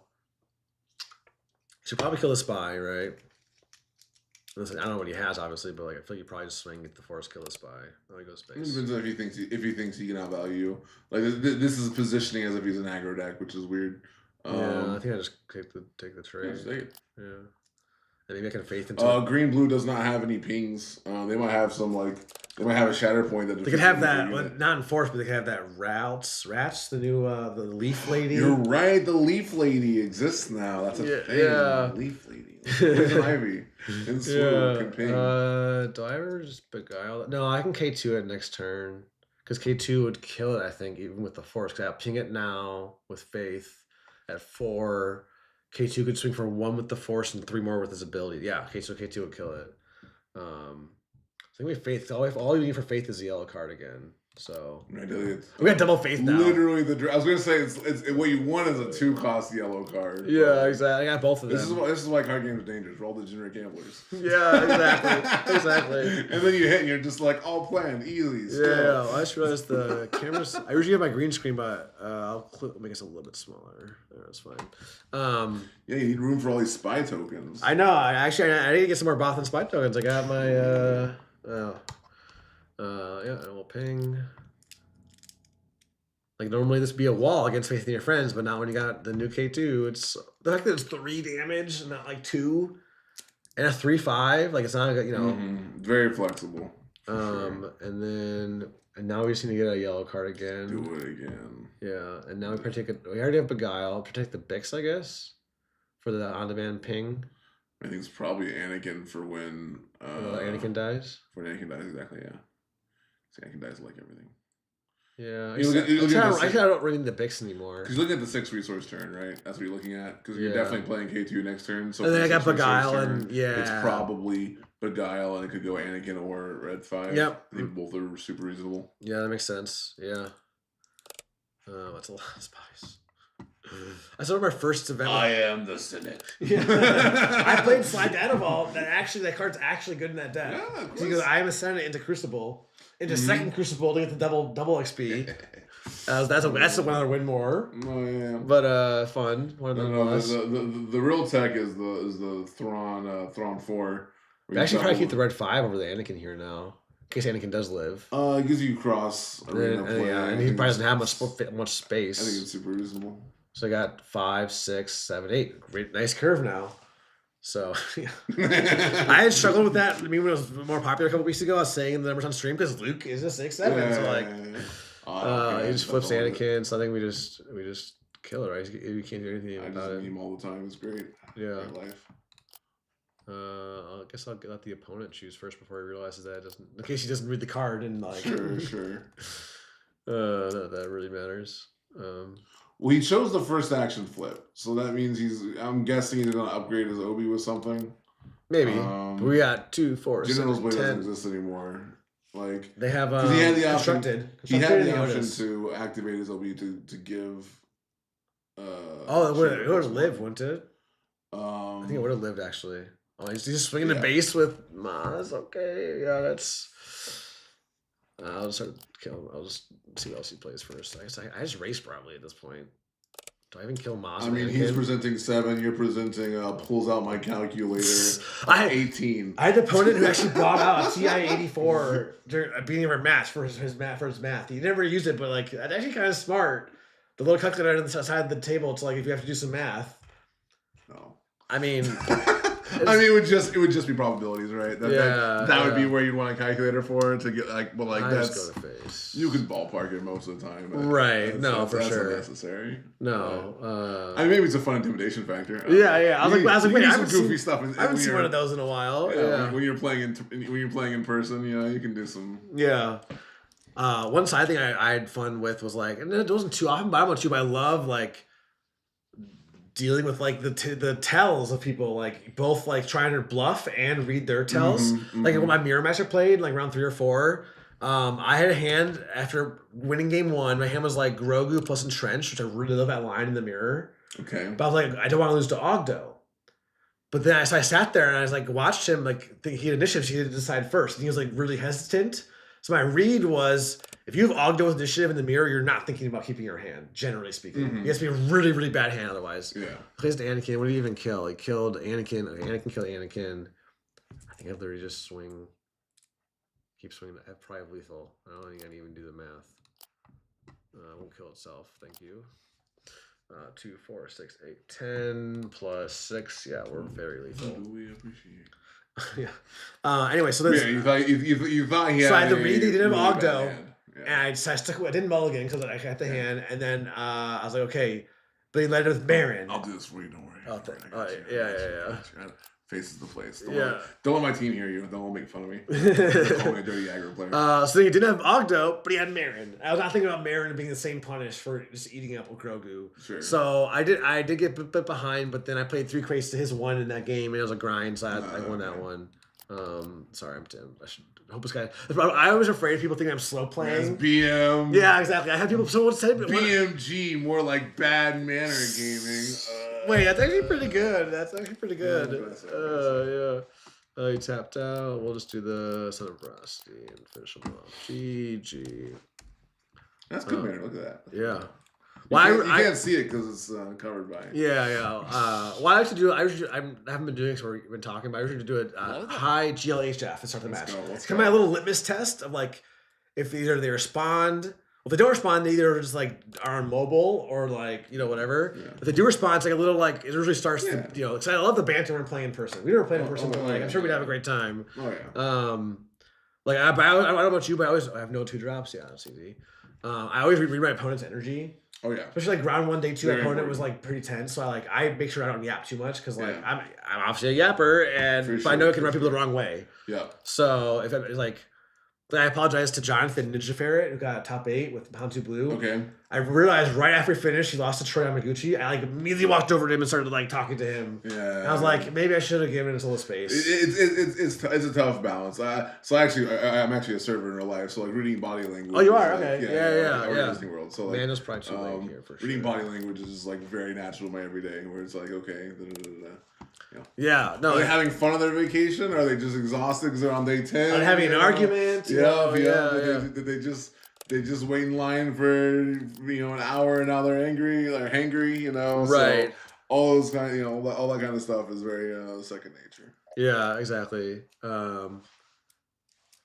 Thompson's also on Poe Green, 30 HP. Yeah, shout out to especially Jack Bass, who terrorizes our online locals with Poe ECL this set. Okay. Like you play a regular Poe player and you play Jack, and it's like one of those. I love the thing about the game that like you have these like deck specialists who can elevate a deck that otherwise doesn't see a lot of success. We're just going to base. Well, especially because sideboarding tech choices, right? Because like this is one thing I critique my team on a lot is they'll talk about like the win percentage of a deck versus another deck, and I'll be like 3 or 6 cards can completely, even just sideboard cards can completely change flip a matchup. Right. I one of my losses today was to Hound2 ECL. So this weekend was to Hound2 ECL, which Cad Bane was made the counter. Well, he had main deck. Do I ever just hard cast Southern Frosty here to like start swinging the base? In this matchup, he's presenting what? My hand isn't that good. I probably just give her the second Anakin. I mean, you basically have to take this indirect to the face. Yeah. Sorry to cut you off on this story. I think it's reasonable. I think it's better than everything else. Yeah. Because if you just start racing, swing with Nemec first and then see, or do I start with?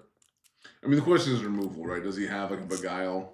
That's the punish. Beguile's he's in green, so he doesn't have Beguile. But it would have been I guess the 4 cost 3/4 does 3. It would do 3 damage, but and start swinging. I always could play Sabine just to get a body out there, but he'll play another pilot. He's a Podak, whatever. Yeah, probably. But anyway, we're talking about Hantu ECL. Oh yeah. So Matt. I'm gonna go for it. Carson's who was. Carson Crusoe? Yeah, top 8. He had main deck Admiral Akbar. And like obviously it's like super clutch in that matchup. And I played shout out to Lucy from Minnesota. We played at our PQ in Minnesota, and like I got smoked by that Akbar because I attacked into the queen and then stacked Akbar. I was dumb. It was a misplay. I forgot Akbar was an official. Somehow I just not I just haven't played. I have my Akbar reps are just not there. Yeah, and I probably he just that's a rock the constable. Yeah, this is looking rough though. Well, actually, he's presenting 9. You're presenting 8. Yeah, but he's like 1 action ahead. But I could put 1 interact on Anakin, I guess. But this is not a good 5-drop. I need to see like a blue ace would have been sick here. Yeah, unlike the last on the turn you're about to die, so like next turn, you'll just put the interact on Padme, so it's probably like a first action. True. Yeah. It's probably. So play Carson. What happened with the Ashes Carson? No, he had Let's Call It War. Oh, duh, yeah, he had the. He had Let's Call It War side deck, and he had main deck at Blackbar to respect the Cad main matchup, and I'm like, good thing, good game there. He recognized his weaknesses and covered him. So. Yeah, I put the 1 on Anakin, so that way there's 2 kids put 2 on with red 5. I take 2 swings from red 5 to kill it. Yeah. I guess I just played. I mean, it does force you into attacking Anakin first action next turn, which I guess I should have waited. I think it's generally. Yeah, I guess you're right. I just force that, but just save 1 damage, which I'm at 7 left now. So. You want to save the damage anyway the following turn, right? Yeah, I guess. Yeah, you're right. I'm probably pretty. I'm pretty cooked though. If he has any pump, I just die. Yes. But it's not that there's a lot of pump, but there's. He plays a queen. Yeah, we're dead. What? Let's go. I think we're very dead. Yeah. Unless I draw my non-existent pump. But yeah, let's give it a good old GG. Yeah. No, yeah. I just brought that example to say like. Ooh, another Valiello. When you're looking at a leader on base combination, that is a very small part of the story, especially in set 7 where we can play all these out of aspect. You're right. Yeah, no, and the new bases they've been killing the last 2 sets of the base art. I feel like, because 5 was okay. I guess 4 was fine. 5 was okay. 6 for me is one of like the best. Shout out to the Dagobah Swamp enjoyers, dude. I have to foil. I had to buy. I mentioned this earlier. I think it was before you got here. I had to buy this in Portland day 2 because I had triple sleeve the night before, and it wouldn't fit my regular deck pod. So. Oh man, no, I bought that too. Yeah, but then I didn't mind. I love Dagobah Swamp. That's why I played in set 2 with Hantu, and then I played 1 PQ in set 5, and in set 5 I did Hantu Blue 30 in set 5 and PQ for fun, and it was a mistake. But that was a mistake. But it was if I wanted to do well, it was a mistake. And I got no turn 1 again. Do I need to? Nice. May the force be with you. How polite. I have no turn 1 in both hands again. It's happened I feel like it happens too often lately. That is how I that's how I agree with people in person. Good luck if I may the force be with you. Oh really? Nice. I'm probably playing Anakin over red 5. Well, I could play red 5 into Bixt and double ping, and then I have no turn 1. I'm trying to think what will catch me up faster. Actually, you give me on XP. I mean, Anakin kills the XP things. Yeah, I think it's gotta be that. All right, we're probably. I did play an Obi version symbol where I had no turn 1 and he had Consular into blue leader ambush, and I still almost won. Almost is the keyword. I didn't lose immediately. Well, when he goes Faith, oh yeah, we're very dead. Because Gorno doesn't matter. Oh no, that does because it gives me XP. Well, he's gonna give you an XP so you can Bix next turn, so you can just claim. Yeah. And then wait. And discard the. Wait, you're right. Oh yeah, that's actually pretty good. And what did he show me again? Part of the plan. Ahsoka and Gorn and Fireball. So do I keep the blue ace for the Fireball? Probably not. I'll probably need the Marin at this point. You have to figure out how to kill a 2/4. No, you're fine. When you Bix attacks, he just pings as well. Yeah. So you play Bix, discard. Let's call it LaRock. Kill the 0/2. Yeah. Seems good. This is so good. Like, she's gonna be seeing some play for a while. I mean, we just saw Mono Han, or sorry, we just saw a top 4 of all Mono Han. Sorry, Yellow Han. There you go. Sorry to say. Well, Han won. Yeah, I was going to order a drink or snack. Go help yourself in the kitchen. If you want. We're going to have to eat after this. Yeah. But it's in like an hour. Yeah, that's fine. Okay, all right. I can survive. Okay. So making sure my guests as well. Oh, must appreciate it. Actually, I'll swing to the restroom real quick. Yeah, it's way in the back, but just by the golf clubs. By the golf clubs. Excellent. Yeah. All right. Hey, folks. What do we got here? I should be claiming. I don't have anything else I can do. So we Gorn XPs, but I can just trade into it. Oh my god, wait. I don't need another Bix, I don't think. I'm gonna have 3 credit tokens and 4 resource I can place. I could play a Luke if I had it. That'd be kind of crazy. Maybe we go Blue Ace or another Bix. No, yeah, we get rid of the Blue Ace. Maybe play the other Bix after the Bix dies. Or we play K2. I'd probably do K2. Actually, probably that. I think we're doing okay not having any turn 1. But what other upgrade or I remember what other credit hate they can have. We got everyone's got our remember a little cheat sheet of all the credit hate, especially for limited and pre-release. Like, it's gonna be big. I think what I do here is I just ambush in the K2 and then I have 2 credit tokens next turn. Oh no, I need 2 more turns before Mando. Wait, I think I just Anakin. I am wide awake now. Yes, thanks, folks. You could tell I was a little energy started the stream, and my caffeine kicked in, and now we're doing good.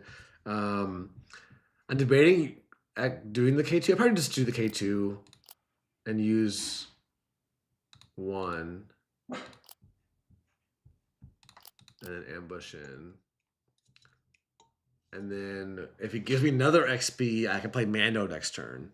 So I think Val's going to hinge on it might be a little awkward if you don't see your credit hate, and then you can play a Galen, I guess, here. Come on, hey.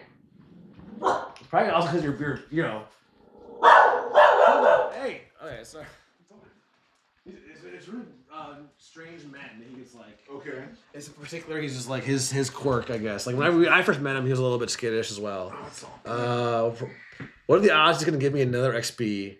And I keep my Mando. I'm gonna be greedy. Oh my god. I'm gonna be greedy. He's gonna XP the Ahsoka. Watch. He's gonna XP the Ahsoka. Trust. And then we're gonna Mando. You're not gonna spend 5 resources doing nothing. Come on.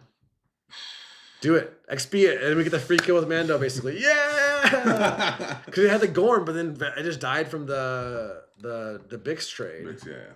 Now, I guess I can draw some ferocity for the I think the really fun balance a lot of players are going to run into with this set. So we just had a card advantage mechanic with plot introduced, right? Correct. And then now we've got a resource cheating mechanic with credits introduced. And it's it's the literal greed and kind of not personified, but incarnated, where it's how greedy are you with your credits? You're literally holding your credits. It's a balance, right? So speaking of credit tokens, go on. Oh, I was gonna say I think flip turns, you have these credits letting you get the resources you wouldn't normally have on a flip turn, right? So you can play a 5 deploy leader and double sudden ferocity.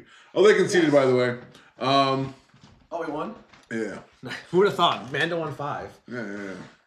We both are sponsored now by Marshall Premier Games. We do a quick plug here. These are his new one of his new credit tokens. You can hear the nice ASMR.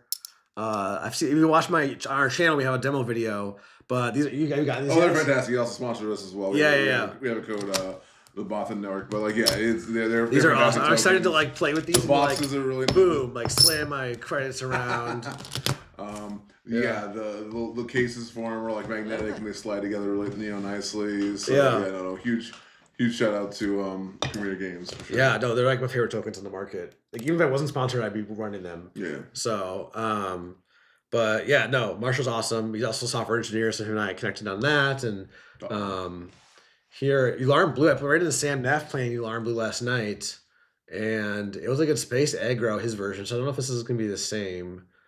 I probably still keep Ahsoka's. We have a good 2 into 3 into 4, so that seems pretty. I think I go.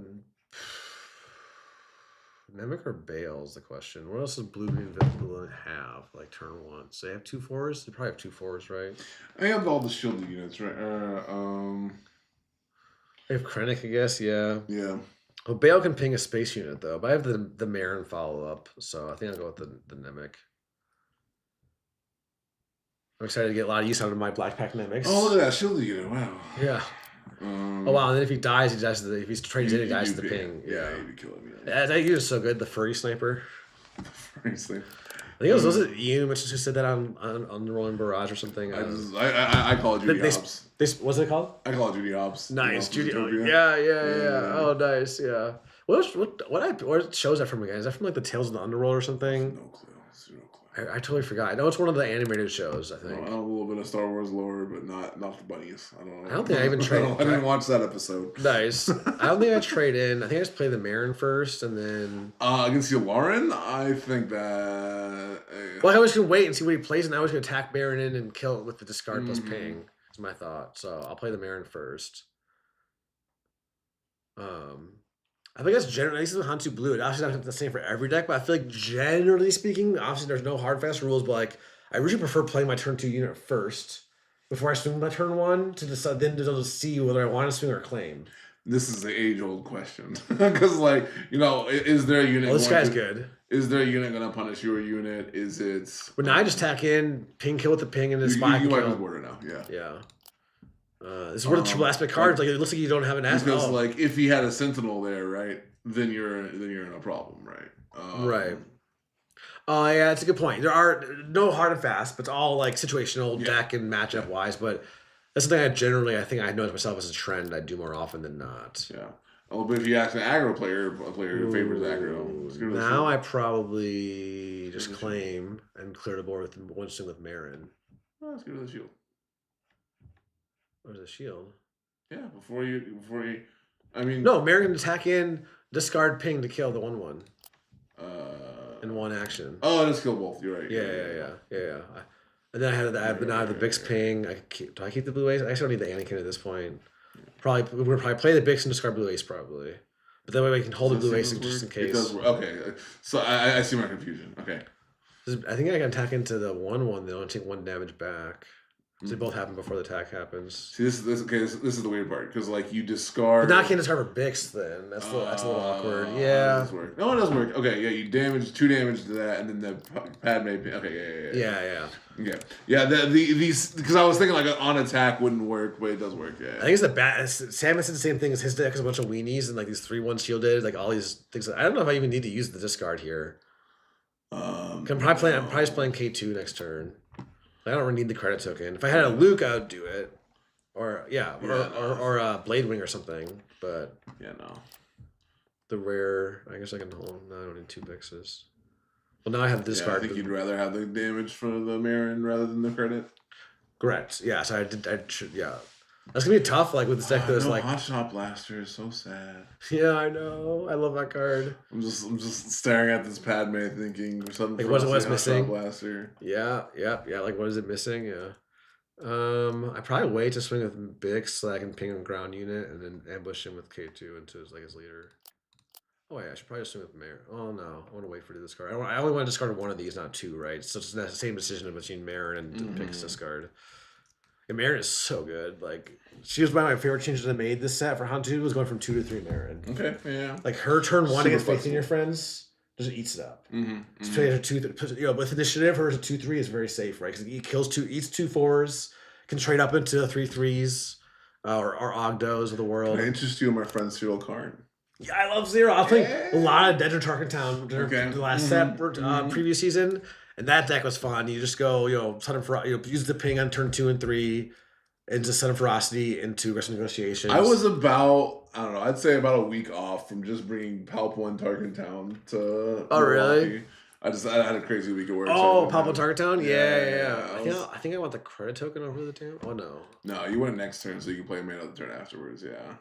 The question here is, do you do the 2 damage from Marin to the space unit? I don't think I care about it really yet. Yeah, it is Lauren, so things can't get out of hand. And you have. Oh wait! No, I need to see the ping the Lauren to to kill it with a K2. So I gotta wait to ping. I'm just gonna trade it in actually and just not discard. So I gotta remember that sequencing because of the fact that otherwise I'd have to like attack a unit into Yularen. I don't really want to do that when it's gonna die from the K2. Yeah, Yularen K2 has been so good. Like this FAS deck a couple weeks ago when it didn't have new Sabine or K2, all it had was I mean not all it had, but it didn't have the new B-Wing. I had just added Blade Wing last time I started playing it, but like the K2 and Sabine really elevate this deck though. Yeah. Like it makes that otherwise the 5-drop was not that good for this deck. It was like and then there's Dep on 6, which you could get off with Bix on 5, but like you generally wanted to save that credit for Luke. Oh, and Sabine unit speaking of new Sabine eats up Axe Wolves. So you get to ping the shield and make it into a wait, what just happened? He took it back. Oh, you rolled back. Yeah. Okay. That makes sense. Well, not really. Now he's got 2 resources flowing. Yeah, you're right. That is weird. What are they thinking? But now I kind of want to pass, but then now he's dumb. I think you just wipe his board and then just say when he plays the Yularen, he doesn't have any units, so who cares? That's true. You have to attack into the because this one is discard. With yeah. And then 2 damage and 1 damage. Yeah, this deck just eats up his little wing. This probably eats up Vader Yellow for sure, right? Or Vader Pilot, like. You just K2 running it. I know Yoda Killer is high on that. We ran into you guys. Some of you guys. Were you at the Empanada place on Friday night? I can't remember. How do you guys? Not Friday night. No, I wasn't there. Yeah. No. So yeah. I wait. Friday. Was it Friday or Thursday? Friday night. Friday night after limited day 1. I don't think I even ambushed then. No, I was probably passed out. Yeah. Well, I ran into Yoda Killer and is it Mephisto? Is that how you say it? Yeah, Mephisto. Yeah. Or Daniel. I think Daniel's. Yeah. Mephisto. We ran into him at the bar, and we're like, "Oh, why don't you join us for dinner?" And then we saw like Ian and Chris Beacon. I think one was a Reflex. Somebody or 2 other guys. I can't remember who were all there. Yeah, there was a squad of them. Yeah, no. That was now nice. K2 just kills. Yeah. I think I went to the Shawarma place. The one right there. I was just suggesting that for lunch today. We'll figure something out. Oh, if you haven't gone to the Empanada place, we can go there for lunch. Let's go. Hell yeah, it's so good. Anyone in Milwaukee, La Masa. It's actually a little bit awkward now. This is what card you want to discard. That's all that matters. Yeah, because you just. Well, I can't play. No, Mano's 8. I can't. I need 2 totes. Oh, you have no. I just. So it was a little. I talk about Sudden Frost and it's always in Master. Yeah. It's just like second nature. It's they always have it. Obviously. We probably just go Faith draw 4-drop is my thought after we kill. Like Faith to draw 3 or 4 drops to save the turn a little bit. We're doing fine though. Yeah. We're chilling. He's got 2 guards. We'll the ping from Bix. You have any flip leader. I can even draw into Sudden Ferocity, like right. Which or you didn't draw into It's a Rock and kill. No, this won't work. No, just play the Anakin. Probably. Yeah, that's better. You don't have to disclose to do the ping, but I don't really need to. Too cute. And now I probably just discard the Mando, honestly, to get the ping. And then we can kill there. And we are mad chilling. I guess crits.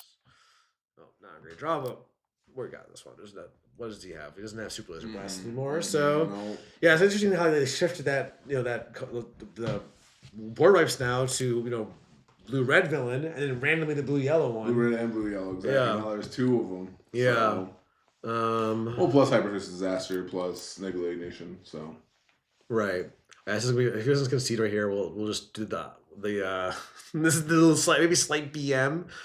Okay, I was gonna run the BM would have been first action running Sabine into the Axe just to rub it in. Oh yeah. It's so good that it just eats up Axe. It eats up the new 6/3 IG, the blue-red villain. I killed that a couple times last night. The 6/3 shielded that otherwise is that's pretty good, right? Mm-hmm. Like we know, look at 3/2 or 4/2 Shielded Warrior for 3. For sure. Kind of similar, like very good cards, but then Sabine just eats that up, like trades up. It's a nice trade. Could switch the deck up a little bit. Well, I don't actually have much else. I'll do a couple more Padme games. I'm having fun with Padme. I don't know. Yeah. I never really played much Quinlan, but I think it appealed to me how like the skill cap's pretty high in these ping decks to like sequence properly and like know what to ping. Oh, we got a Beckett green. Let's go style. Which color you've been liking Beckett so far, or all?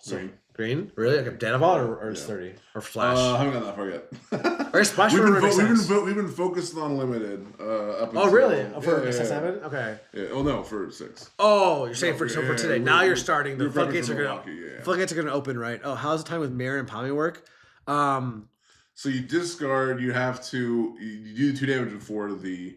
Before the ping, right? Before the Batman ping. I feel like Carabass is like almost always. So if it's a 2 health, so if it is a 2/2 shielded, you cannot kill that with just the pings. Oh yeah. You're right. Because that's what I was thinking was happening, but it was a 1/1 shield, so it didn't matter. Because it's funny how like Carabass, old Carabass or old Petronaki used to be like you just assume it was a bug. Now whenever I don't have something that works a certain way, I kind of assume Carabass has it right. They're very on top of it now. Because when something is wrong, it gets reported and it gets fixed within like immediately. So here I probably go Ordo over Bale. I generally prefer Ordo over Bale, right? And then into and then probably that. Then we have the option of Red 5 or Marin. Probably the Marin because of the Let's to Rock, but yeah. This is a terrible Faith to your friend's hand, but it's still a pretty good hand. Oh, they have no at play. Damn. Right. Yeah, GG. Man, especially for this deck. Yeah, GG. No, that deck really. All right.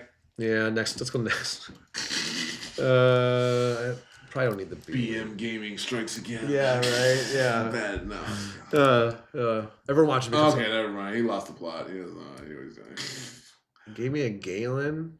So when he flips, he can kill and draw a card. I know, but this is bad. This is an example of bad math, right? Because like people see this card and they're like, oh, it's cool. Well, if you don't have any units, you're getting 0 value from it. I could Red 5 to start killing the Galen. Maybe this player is positioning this as a control deck. Maybe that's what they're thinking with the turn 1 pass. I don't know. I don't think it is, but no, it's probably just. I think they mauled. They probably they did maul. They just probably didn't have a turn 1. Oh. A little bit off curve here, but we can do 3+1 if we needed to. But yeah, when you evaluate like card draw, like typically in this game, card draw is worth about 1. Okay, so this is a control deck. Yeah. You typically evaluate a card draw as like 1 resource, and then a credit is about 1 resource, right? Sure. That's why Kiadi was so busted because it was a decent sanity unit, like a 3-cost unit stats wise with 2 card draw, right? Like if he's only to draw 1, I don't think he'd be playing at all. He'd barely be on rate, yeah. Yeah, because it's situational too, right? He uses your force token. Exactly. I don't know why I was. What did I show him last time? It doesn't really matter. Just keep pinging it for now. Even if he flips next turn, but whatever. Yeah. Only 1 unit he gave us, so. Swing for 0, of course. I guess that's a little bit awkward draw here, but we're just flooding the board. We could do 3 and 2.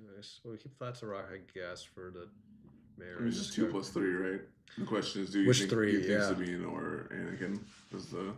Probably the Anakin is my thought. Because I don't know why he's going to be playing it for 5 to ambush. I think in general, he's probably setting up a late game. Oh, wait. Or actually, Sabine could kill for the 4/6 with the 2+1 pings. I mean, I'll keep the Sabine. He's probably going to kill one of my units, though. He's probably going to attack into, like, the Ordo or something. Yeah. So maybe Sabine's not that good. I think it's the 5 attack. I think he probably need to turn up the pressure before he does some silly stuff. Yeah, if this guy's playing the axe, remember? Never mind. Maybe just their draw has been like that. But I guess do we use the ping on that even? I don't think we do. Let's save it for Tobias, I guess. Yeah, we can just swing and not use the ping. So I could. Oh wait, I don't have the. In general, I would just take the guaranteed value, but like, okay, now I can just kill that. Yeah. Yeah. Well, I got a credit token, so I can almost play Luke next turn. Hell yeah. You can play Luke next turn. Yeah. You just attack base and then discard it to rock. Yeah, exactly. And then you have an extra ping to. I'll just put on the Polar, I guess. Yeah. I don't think I'm gonna wait to put it on Tobias at this point. I don't want ping this turn anyway, right? So there's no point. Yeah. Oh yeah, probably better just. He gave me the holler, really? So he's gonna kill it and take it back. This is classic. But I mean, he can bounce it, right? He can bounce it to his hand. No, he's gonna flip and then kill it and then take it back. How's he gonna kill it when he flips? That's how it works. You mean it defeats it? Yeah. I don't know. I thought it was bounce. No. Oh, it defeats it. That's pretty good. Yeah. That's cool at the holler with he's doing the thing. This is your leader, isn't it? I can see now. This is the thing. This is a This is a George deck. Yeah, it is. I'm excited to see So what's the first event of the set? Then I guess Wednesday we find out the schedule. I think exactly. We don't know yet. Yeah. So he didn't do it. Wait, he didn't do it. He messed it up. He just misclicked. I think he misclicked. I'm assuming he misclicked because it's in May, right? He probably had to click click, click. You probably hit done. I have not played it in Carabas yet. I'm assuming because it's like it's not gonna it's defeat any number. It's not gonna automatically defeat them. So you must just like instead of knowing maybe he's on mobile, just know there's an undo option or something. I don't know. I give people the benefit of the doubt. I don't know, but you see the spirit. You see, yes, the idea. Oh, and the chosen one, Rio Durant, Space Aggro. Yeah, he's doing the cool stuff, but executed wrong. But it's like it seems like DJ, but higher ceiling in terms of like complexity and intricacy of like interactions and stuff. Like it's gonna be like it's not like a week 1 PQ winning build. No. Right. So it's not your aggro deck that feeds off of unoptimized builds. This looks pretty good to me. It's very much a little puzzle. Exactly. Which I love puzzles. So I started playing Pokemon TCG a couple weeks ago just to try it out, and like my friend taught me in Seattle. Okay. It's like puzzle race the game. You're both just racing to play your puzzle. Kind of, yeah. Minimal. You played it much? Yeah. Okay. I'm like brand new to it, so. Yeah, you get a lot of tutors though, so it's kind of like you can find. It's very consistent, yeah. So now we have the disclose because of these freaking triple aspect cards, right? You already locked, yeah. And it's a space deck, so you. Do I keep the Luke or I keep the Bladewing though? Probably the Bladewing actually. So we can mix this place on 5. Rio Durant red. I have no idea. I'm assuming it's just all just space units, right? Probably. I mean, there's a possibility he's running like the Afra package, with like BT1. I'll get rid of Luke, I guess. Well, Luke don't have a race actually. That's fine.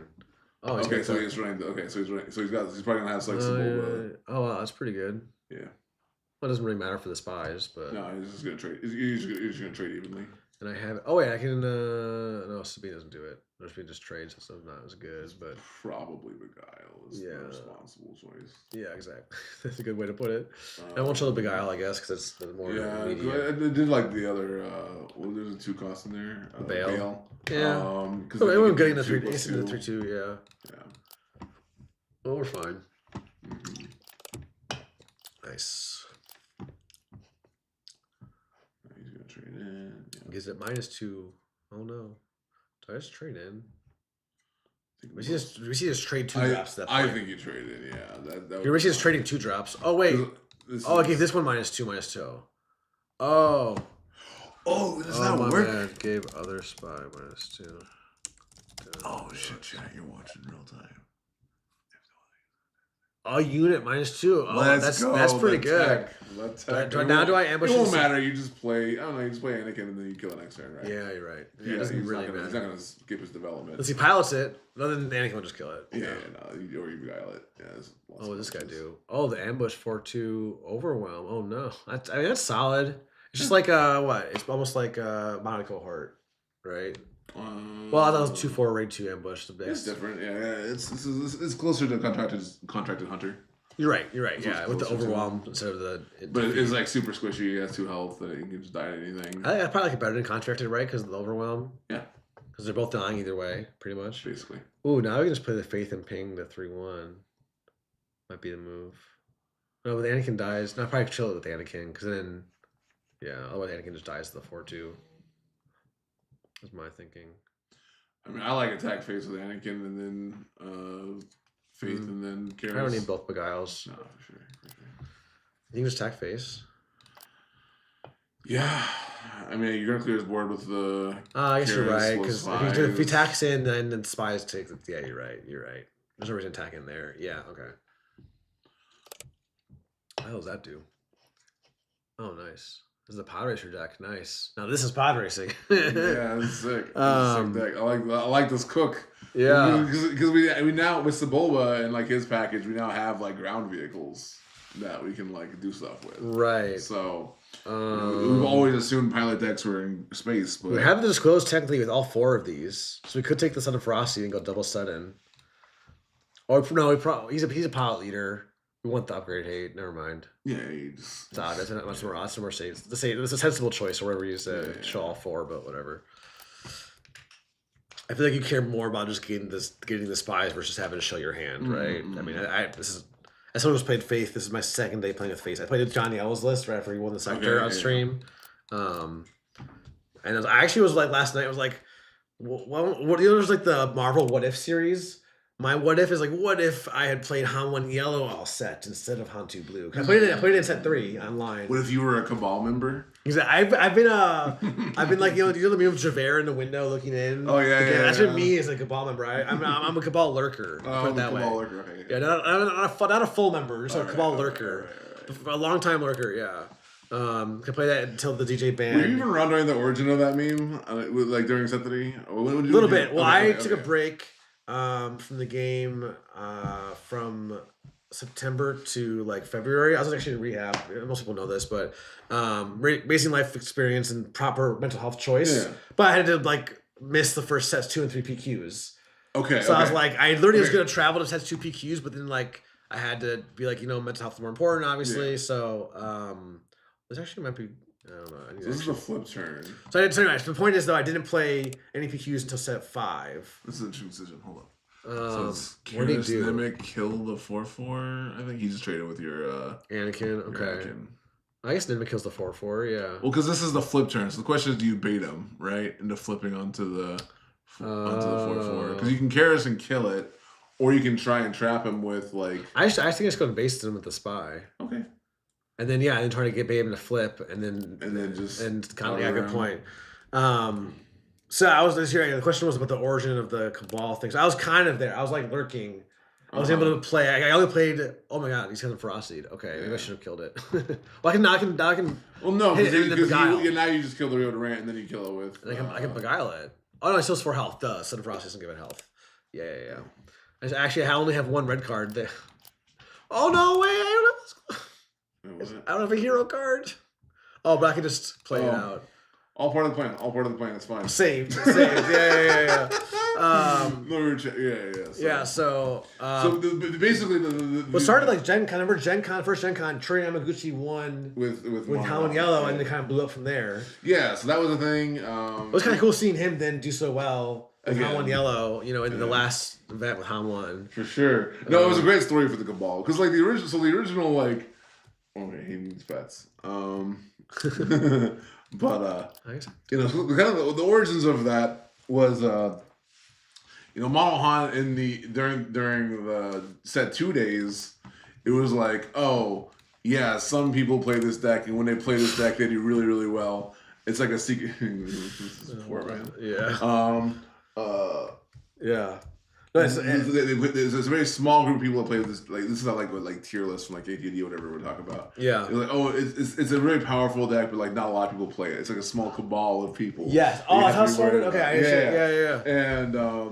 And so like the whole joke they just leaned into it. I love it. Like I kind of took it. I saw my Discord. We have the Hantu Blue crew. Okay. This is a direct copy of that, but for Hantu Blue. It was literally the night after Hardos won that first PQ of the set.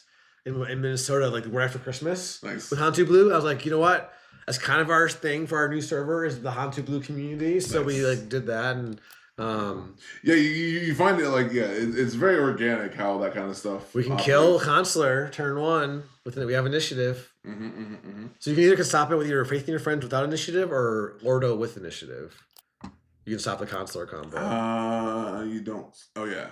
Because you can swing before he gets the force, but you can't use the ability. Yeah. Anyway, that was the Holland Cabal. And then it really blew up in set 3, after the Boba ban, where people became more popular. Yeah. Originally, it was like they'd be going through like all the results of the tournaments. They'd be like, Mono Han won again. That's crazy. It's only like 3 people playing it. Right. Well, this is a tough one because like.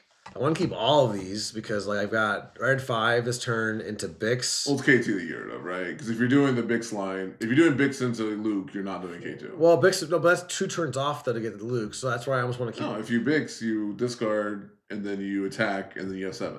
Right, but that's if he deals with Bix. I guess I never assume Bix is going to live usually. Against. Well, I guess she might. She probably does. Yeah, I think she does. But I can keep the K2 to clean up the Obi-Wan if I need to. Sure. I think the Beguile's nice to bounce their like speed thing, so it's tough. But I think I'll just go ahead and we'll do this. Yeah, I think your board's gonna be generally ahead. So after this in particular, after stopping this combo, so. And like if you play like an Obi-Wan unit here, you can just finish it off with Warrior plus Red 5. Yeah, you're right. We're chilling. Yeah. Or that 3/5 too. 4/6 still dies to it. Yep. You'll get the 4. Because now you played. He goes 4 and plus 2 6. Yeah. Yeah, I'm really excited to see what I land on for next set. I have obviously no idea. I'm liking Padme a lot. I got the show. I just start with Padme because I have a showcase. I have a Cal 5 showcase. I'm trying out. I started building last night, and I literally fell asleep while building it. I was like dozing off my computer in my lap, and I was like started building it. When I build, I don't know, it's just a small thing. It's not on me. It's on me. My just like technique doesn't really matter. I'll just go through all the cards available from the beginning. Go through every single card. Look at every card. I put like 1 if it's like, probably not, but just keep it in consideration. 2 if it's like a probably, and 3 if it's like a for sure probably in the deck. And then I get like 100 cards. I start trimming down. I don't know. Do you have like a certain like process like that? Or you kind of all right, let me talk all day about this now. Yeah, no, please. I want to learn. Like, so there's a book called by Patrick Chapin called Next Level Deck Building. And there's a really important part called... What's it called? It's called Next Level Deck Building. Okay. You can find a digital version on, I think, it's Star City Games website. Patrick Chapin? Yeah. Chapin? There's a lot of it is specifically about Magic the Gathering. Well, yeah, of course. But there's about 150 pages or so that will apply to all card games. And there's a really important concept. There's also a YouTube video about it as well. Oh, really? Okay. It's the perspectives of deck building. And it's understanding how you're approaching a deck and like the kind of like the origins of why you're building this deck. So it's like you can have Vix is gonna die now, but it's fine. We have the K2. Yeah, you can have a bottom up deck building, top down deck building, front to back to front. I could talk about this all day, but understanding where you're coming at from it, where you're coming at a deck from. This is that. So, for example, what you're doing, that would be like a top-down deck build, right? I want to build a Kylo deck. What decks am I putting? Sure. Kylo That makes sense. Where like a bottom-down would be like, or bottom-up would be like, oh, I want to build, there's no control decks, or I see there's not that much removal in the format. Maybe that unlocks this kind of deck. Where like a back to front would be a deck that's like, I want to end the game with Mando unit. How do I build a deck that supports that game plan the best? Yeah. Maybe it's a deck that like keeps the leader alive to serve as a capture target, or maybe it's a deck that ramps out Mando faster. And then there's like front to back, which is, I have a very clear idea of how I want the game to start, and then I'm gonna follow that up turn by turn. I've done it as too, where I start with like I get my 12 turn ones to start with or something, and I narrow it down. This is a little tricky actually. Yeah, you will switch back and forth between the various perspectives when you're deck building, right? But understanding like where you're starting from is gives you a lot of obviously perspective. You should have that faith in your friends for the ping. In hindsight, I would have been better than the K2. Oh, they just concede. Why? They're doing fine. No, dinner's ready. Maybe they just or lunch breaks over. The hot pockets are done. Oh yeah, lunch breaks over. Yeah. But it's so as far as like how I start, like generally I always ask the question of like, why am I building this and what's my win condition? Mobius, what's up, Mobius? Yeah. So this is. Doesn't he run one of the sites or something? Or he does a YouTube channel. He does. He's the one who like photoshops cards, and is like. Oh yeah. Can you name what they changed about this card? Gotcha. I've seen that. Yeah, it's been a minute. Pretty creative. I like no turn ones again. Okay. I mean, is it fair to say it also depends on the particular deck? When you're going top down. 100%. 100%. Yeah. You could say something like, I want to play a Tarkin Town deck because of Han 2. Now, it's a lot of yellow. Take you. That's a lot of yellow. Yellow. I mean, double faith in your friends. You can't go wrong. Exactly. You get to see, We're playing mono yellow Padme. Yeah. It's a control deck. How long have you been playing card games now? Long time. The camera looks into my soul. So, I mean, origin story, I guess. In Boy Scouts, when I was like 11, nice. Some of the other scouts played Magic the Gathering.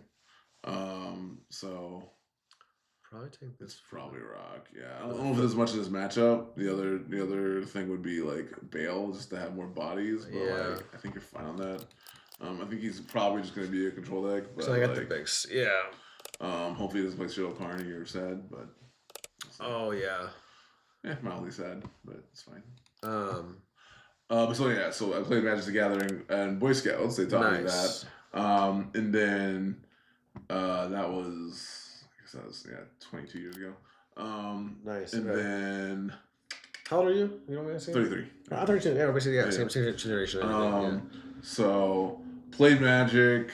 Very kitchen table casual. Yes, that's how I played like Pokemon, Yu-Gi-Oh, a little bit of Magic. I had like seventh. What is this? I remember it was the Thorn monster and like the flagship creature of like a seventh edition. Oh goodness, yeah. That was my like main set. I had Ravenous Rats. I can name you like 5 cards total probably for Magic, and those like 2 of them.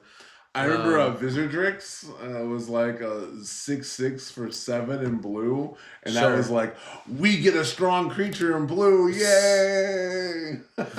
Oh man, yeah. Even though it was like vanilla and actually terrible, but it was like a center deck thing. Gotcha. Yeah, I never got too into Magic. Like, yeah. So you play the board. We were playing more casually. Yeah, so around the. I guess not kitchen table. I guess campfire. Sure. Literally. Nice. Magic and let's see, that happened until I hit junior high. Then I linked up with a friend group that got into Yu-Gi-Oh. Played Yu-Gi-Oh for a couple of years. Got them all on board the Magic train. Nice. High school, I was doing like, I grew up in somewhat rural Arkansas. Okay. Sure. So not like the highest level of competition, but played local tournaments there for. Couple years, and then nice. So how old were you when you started competing? Then after that, it was just all digital. As far as like serious competition, like going to locals or tournaments and stuff as well. I was in locals at like in high school. Oh, nice. So I never did that. Like I dabbled a little bit, but then I didn't really start playing actually playing until Hearthstone, my early 20s, like 10 years ago now. And I played World of Warcraft in high school instead of TCGs. I was playing that all the time. Tom says Sue's second TCG played Magic, but not anything competitive in Magic. Yeah, I think a lot of players. I've heard a lot of people are like that, where it's like Sue's their first one. They're like really into like grinding or like competing. Yeah. Very common. And so then I played Hearthstone for however many years, and then Star Wars Destiny. Got really into Destiny. Nice. The first physical TCG. Ooh, if I had Sabine Unit that eats it up. I guess either of these or Bix can trade into. So, I feel like Destiny though is like it walks so Swoo could run for many reasons. Not only just the game mechanic wise, but also just like FFG, which they still need to freaking learn. How do they not have all the black packs again? Oh my! They fired whoever did it on Destiny. I guess I don't know. But Destiny had a lot of issues too. Oh yeah. But wait, I think I just Blade Wing this actually. That's not better than Luke. You need to kill him, right? Well, I can Blade Wing and then Bix will live. Oh, I can Luke this turn if I just swing in. Yeah, you're right. I might almost say just attack base and make him trade to you. Like if he trades his 6/3 into your 3/1, like. I guess Now Luke kind of sucks. Yeah. I could go for a yellow card from Faith. So now I wish I just slammed. Terrible. I think you just slam Luke.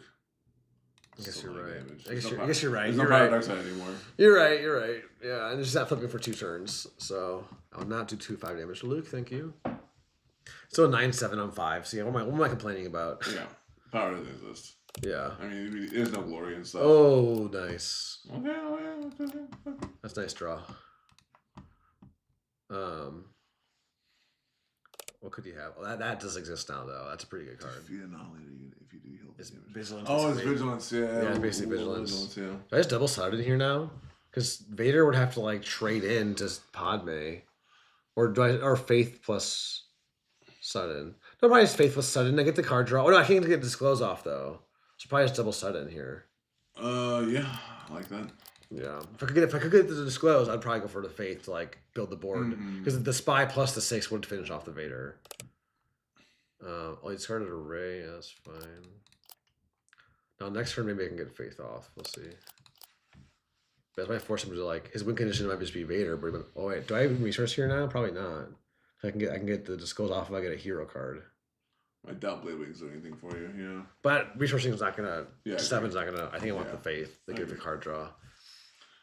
Otherwise, if I resource a Blade Wing, I'd have to draw into exactly a yellow hero, right? Yeah, and that's not very. I don't have that many of those. But yeah, I was saying at the beginning of the stream, I think card games are like my peak hobby that I found now. I've tried a bunch of different hobbies, video games and everything.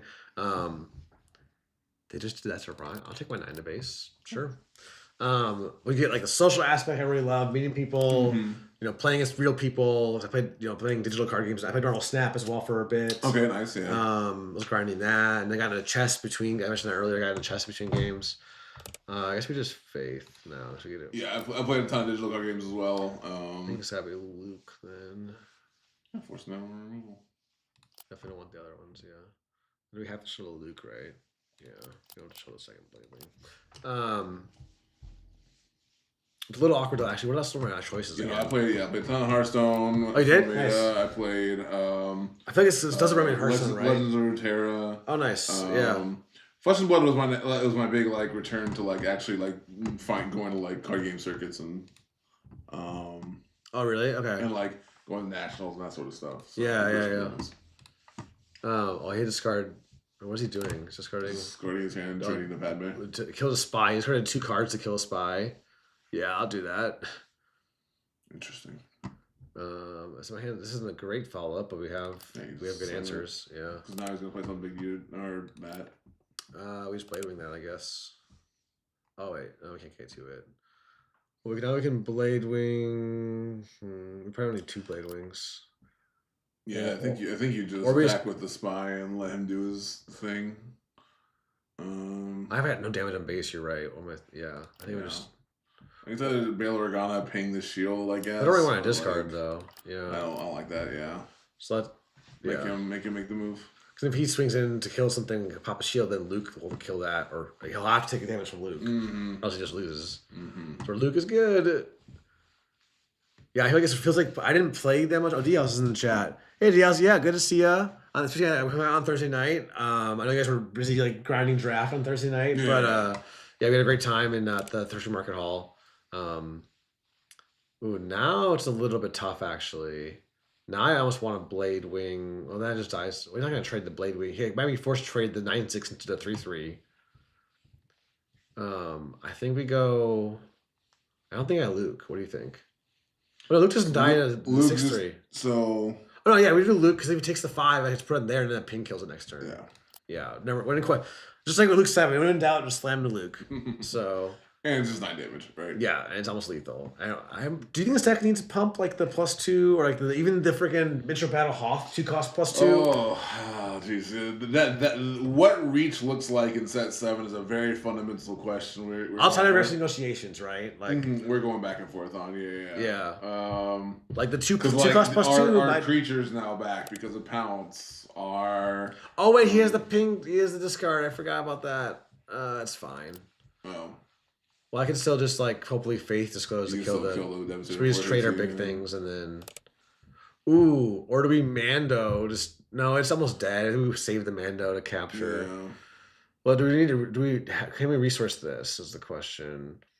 We have it right. Yell, hero. Yeah, we can. So we can do Blade Wing plus Faith. We can take anything we want. Probably Sabine because it kills another one of these guys. Oh yeah. That way I don't have to show the Mando now.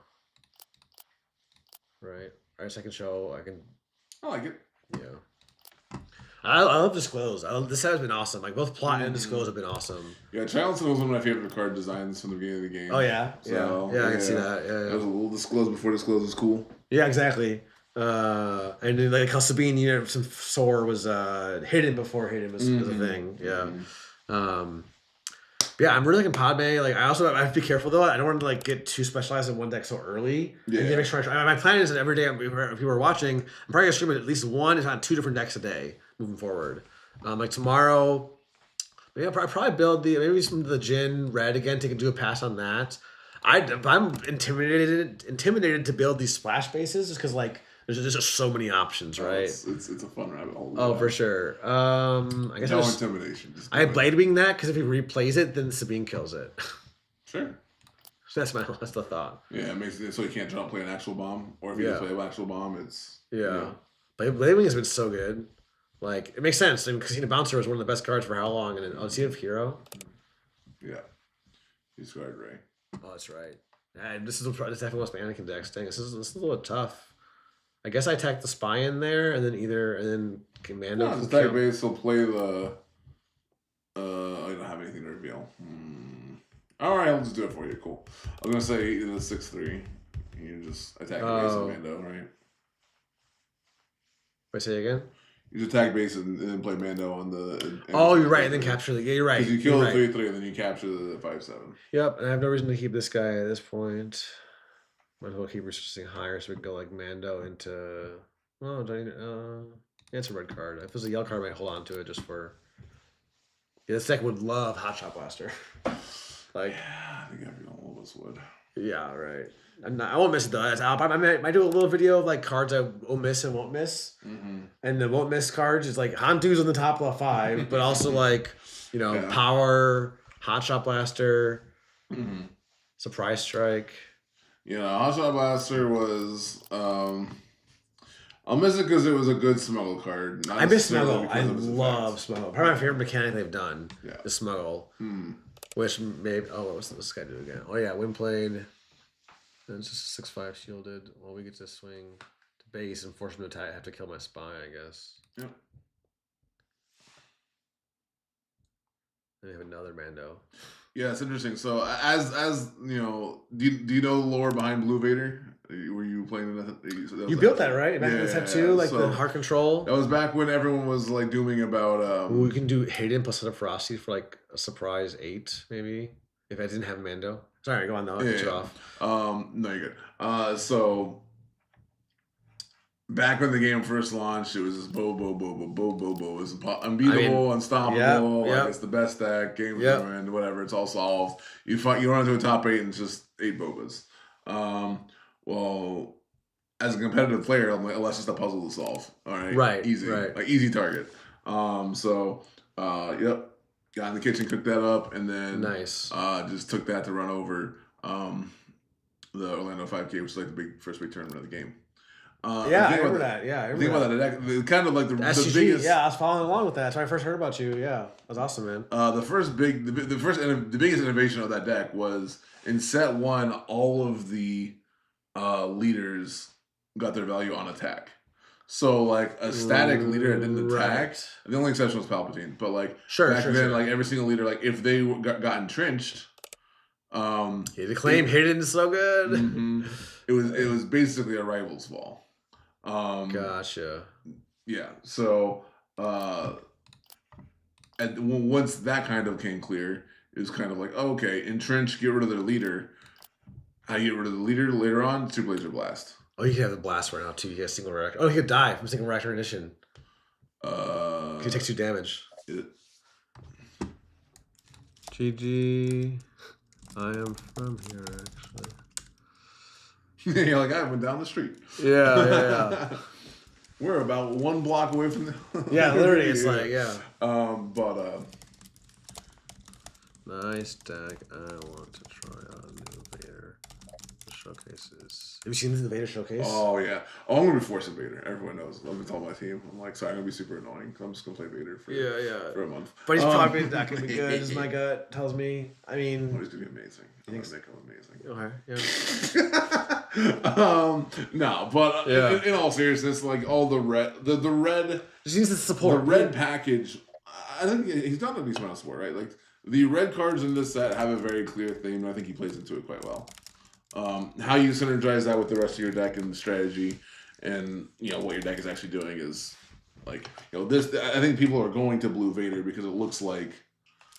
Sure. I'll show it Mobius's channel when we're talking. Yeah. Yeah. Well, because of like progressive negotiations and all the card draw in the blue green, right? It looks like this is like a super slow deck that like once has a 7 deploy leader. Or I was subscribing to the BMG channel. Yeah. There you go. So like blue is kind of like an easy place to go to. But yeah, the reason I was blue back in the day was like, with the removal options, the 7 deploy leader was really nice. Yeah. Because that entrenched unit would just sit there forever. You would drop the super laser blast, and it was the biggest leader you could then flip after you super laser blast. So kind of like a Kylo 5 now, almost like before Kylo 5 existed. Well, the problem with Kylo 5 is you had to spend the resources to get the value, right? That's true. The thing with Vader was like you would super laser blast, spend all your resources, and usually the thing is like, oh, well, super laser blast isn't good because you super laser blast and then Mog.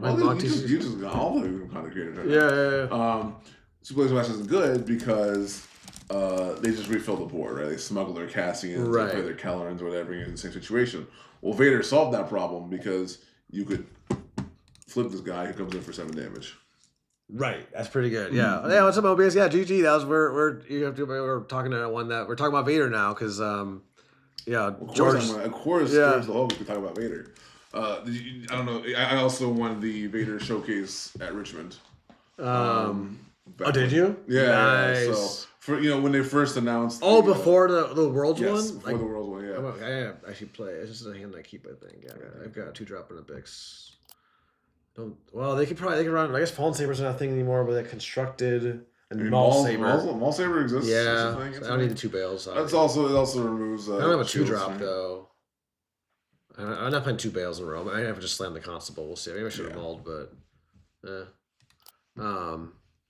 But yeah, I know we haven't been interacting with chat as much today, but we're having a good time. Poppy's going. Hopefully you guys are having a good time. No, yeah, I'm having a good time. We're having a good time. So I don't really care, That's why I've realized is like with the streaming stuff, it's like I'm doing because I'm doing it first and foremost because I just love doing it. I've like wanted to do it for a long time, so I've really enjoyed. I wish I had an Ordo here; it'd be real nice. And there's the Ordo. I just do it because I enjoy it, obviously, and I might just play the Ordo then. No, probably the Namek at this point. Well, I don't have any red hero. But I don't even know if I want to discard. It's Tyrannus you're worried about, right? Yeah. Oh yeah. So you don't want the 2. The Namek would have been nice, but also you Namek into Karis, that's also problematic. So you're trying to make S22. Yeah, this is not great. I don't think I even want to discard here, or do I? Do I just play my unit first? Actually, probably. No, because I'll clean taxing at pings. This is Darth Maul killer. I think you just run into the Karis. Oh, you think so? Yeah. And if he wants to be silly and attack with Karis, that's on him. Do I want to ping it? No. I'll give him a free attack with. I guess you're right. Sorry. Decisive. I never seen that Mog before, but I know he's got some good content. I texted asked how Pommy's going. Pommy's going pretty well. I don't know our record. I haven't been tracking the record because we're just yapping, but it's been going well. I think we've had some gimme games where they just like don't have turn 1 or that turn 2 gets negotiations in the one game. Well, I think what these games have shown is the flexibility of the pings, right? Yes, and the curve is like it. Yeah, if you see the right curve, you're let to play the warrior, so you don't get scammed by the they're still pretty weak on 3-drops though, right? Yeah, because I get to kill the 3/4 with the Ordo if I want to. Mm-hmm. But then Bale will die to either. It's just going to trade with Garrus, which is like not great, but like given this hand, it's fine. Yeah. We've seen Bix into Luke do a lot of work in these games. I think that sequence has played out really well in your favor. Yeah. I think we've seen. Do I want the word 5? I probably want to go Bix into Blade Wing at this point. Maybe. It's not exciting, but it's probably right. This is probably your last chance to faith in your friends if you want to. I probably don't want to though. So you're just gonna die to pings. I don't know if the spies are that good here. Discarding it. Yeah. I'm really oh my god! I make sure I almost have a red card. I make sure every source. You did it. But yeah, I take the trade here, right? I trade up. I think. I flash him the Constable, so maybe we'll play the Punisher. I guess it doesn't matter now. I was gonna say Darth Tyrannus or it's better this way if he has Darth Tyrannus or what's her face, Talon Assassin. Right. That's the man. It's crazy how pushed all the Force 4-drops are in both hero and villain. Well, I think it's really smart by the designers actually. Generally the 4-cost slot is kind of. It's like I call it the engine of the deck basically usually, but this is Hantu Blue in particular. So he does the thing. It doesn't really matter, right? So we could just ping it. Oh, we can ping it. Nuclear hot take here is you. Oh, Faith and Constable and then Faith. Well, I can't ping though. Oh, if he... I have to draw hero yellow. Well, the funny thing is he activates Maul, has to ping his own unit. Is that good enough? True. I think I just go Bix though. Because I have to get exactly hero yellow, and how many of those do I have left? I have two: a bale in the row, a bale in the bin. So Bix does die to Maul plus attacking with Karis kill it. Again, this is the question of how is the end game of this matchup looking, right? Like, there's multiple ways to go even here. Should I go Faith? You think? He's definitely not Faith first. If it's Faith is Constable into Faith. This does have problems, but like okay. I think this is the most you have a chance going over. Either way, next turn Bix will kill either of them. Yeah. With the ping. Yeah. I think this is the safest you're gonna go over him line. Okay, and I get yellow hero, and I did. It feels great, actually. Yeah, skill diff. Yeah, exactly. At home, I make sure everyone before you go to tournaments, you gotta practice your drawing. Before I sit down, I shuffle up, and I draw, and I draw, and I draw. Until I draw what I want to draw. And that's how it works. That's how you win tournaments. I don't know. We're just having fun here on Monday. You're stuck in Milwaukee. Not stuck. You're just late. I wanted to like see the city or whatever. Sure, yeah. And hang, so. No, I like to not like rush out. Like I rushed out of Mesa just because like I snuck that trip in. But well, I came in early, but work was so crazy this week. I just died and fell asleep. Oh yeah. Wait, actually, K2 is actually sick here. Just kills both. Yeah. Super good. And doesn't die to Karis. Yeah. I was one of the Bix into Faith in Your Friends. But at this point, is Bladewing really doing much here? That's just K2 Bladewing. Bix is gone. Yeah, I don't need Bix at this point. Yeah, you're right. Instead of just going, we're just going 5, 6, 7. They'll keep the too late. Yeah. So we're going to ambush into there. Yeah, K2 is so good. Well, the interesting thing is next turn you also have your Southern Ferocity Alliance, right? You're right. I did forget about that. George never forgets about 3 Swords Row. It's okay. Yeah. 3 Swords Row is my favorite. No, I mean same. Yeah, I probably don't need. Well, 2 Blade Wings could be fine. Actually, yeah, Blade Wing here bounce. He doesn't have the force. So I can get the force with his leader. It's not inspiring. Yeah, no. I think we just flip Padme and hold his Maul hostage. Yeah, so we can Faith. It's reasonable. So with Faith, we have all we need is a hero card with the two, or we need just a yellow card. But I think I'd rather keep the 2 Blade Wings, honestly. Just the gas. I don't think it's a winning play, but it's interesting. With the Blade Wings? Yeah. I just think there's too many Assassin, Anakin. Well, he has like a son. Like the son or something. It'd be really good. Or Ruthless. I just died. I was about to say Ruthless Raider. I was like, wait a second, that card doesn't exist. I think Blade Wings, I don't know. I'm going to try it. I just think it dies to like half of his deck. Like you want because you want it to like right. Oh, because I bounce the assassin, you can just replay the assassin and kill the Blade Wing. Kill it, right? That's okay, yes, I wouldn't bounce that, but I guess I'm just saying in that situation, for the disclose of the Faith, I'd rather have to get a hero card than a I think that's a reason. Okay, there's the other card that punishes it. Oh yeah. Because now if you play Blade Wing, you're not gonna play Blade Wing this turn, but like, do I swing first then probably? Doesn't really matter. I think I'm kind of cooked. Yeah, because it's a swing into... Do I ever swing into it? No. Because you have the force, so you can't ping immediately. I think... Doesn't really matter, I feel like. My gut is you Faith in Your Friends first, just to give yourself more options, and ping the what's her face? The Night Sister Assassin? Well, he wouldn't know he doesn't know I have the ping. If I ping, now he probably wouldn't want to attack in. So you could bait him, sure. Oh, you don't have any resources anyway? I guess he can go base. He wants to kill my leader. He's shrunk down for the face. He's going to want to... attack in. And get the force. If he attacks with Maul, it's just a one-hit kill, right? Yeah, maybe you're right. It's tough. It's like really edge cases either way. Yeah, and I need hero card, right? Just hero card. I can take a second Luke. Yeah. This is gonna be a battle of meat. Like it's just gonna be. Yeah. Oh wait, but now they save the pink for the leader flips that like Luke could have threatened to kill Maul in the 5 damage. Whatever. We're not going back. Obviously, we got the card draw. No, you need to answer the board. Yeah. You need to get rid of this. Yeah. No, I just kill it, I think, actually. Yeah, because he's setting up the maul to just kill it. Yeah. Now the maul ping either way kills, but it still kind of sucks. Yeah. Yeah. Well, now actually, he can attack us. This living one spy will live unless he attacks into the spy, which would be kind of dumb. Yeah. Pretty crazy. So now the spy can go into either one, and then Luke can finish off. But yeah, I think now Blade Wing does kind of suck. I think we go into what do we go? Which one do we try to kill? He's probably gonna. The problem is he's gonna swing with whatever one we right. He's gonna swing with whatever one we have to swing, right? Otherwise, maul. Yeah, I mean you need to play Luke to actually win the game. So I think it's attacking the maul. And then they both represent. Because he denies the maul pings if he wants to hold the maul swing. Yeah. Maybe he thinks I'm just like, I don't know. Bluffing. Oh, he didn't do it. Interesting. He's one with Anakin. Well, he could just let me ready Anakin. He could like shatter point me and I just lose. Yeah, I just lose. Right? I don't think I have any outs. Yeah.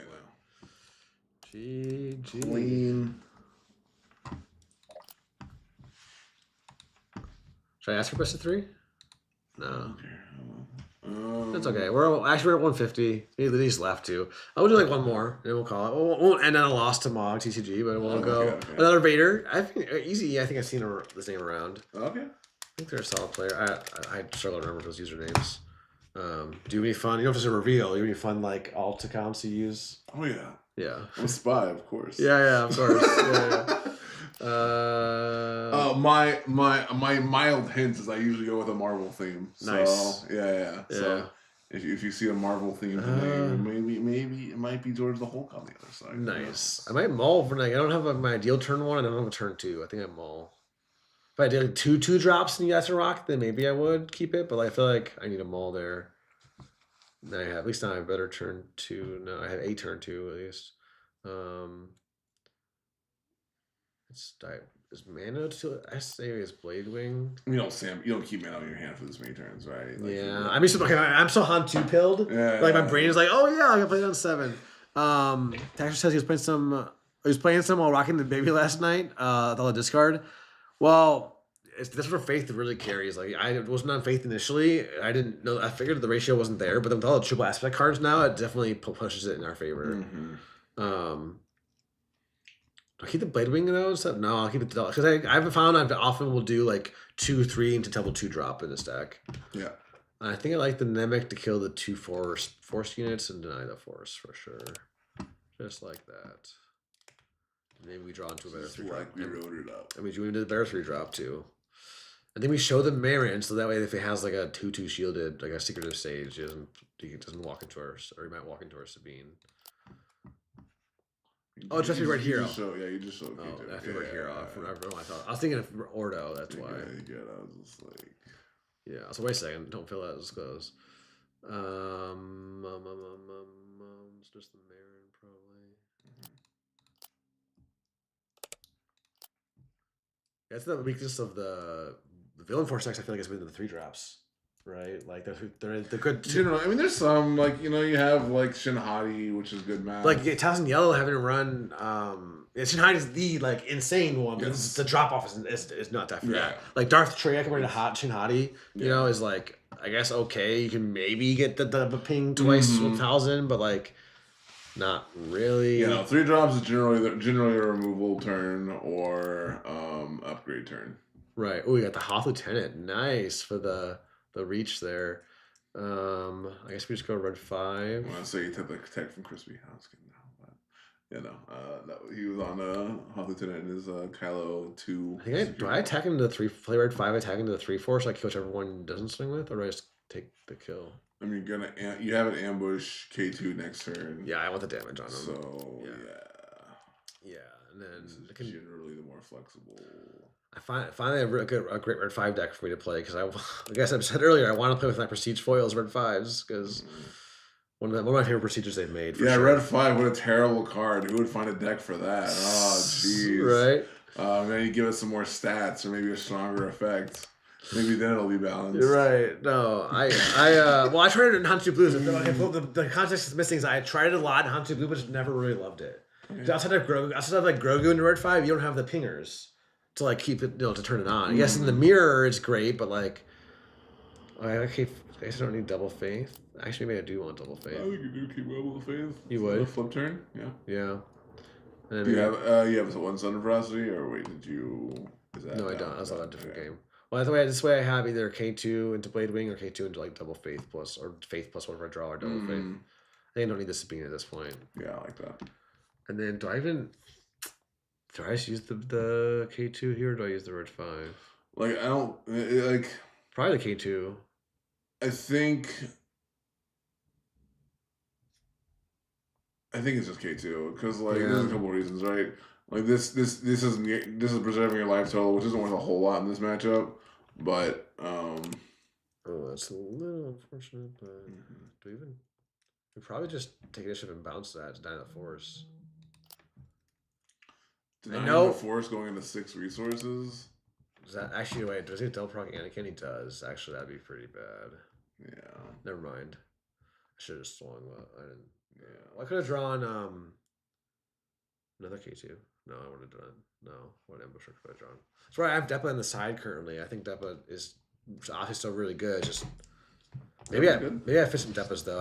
My only 6 drops are Blade Wings, and I'm seeing maybe 3 is too much. It feels like today. I think you've not played that. You've played that card like one time where it felt good.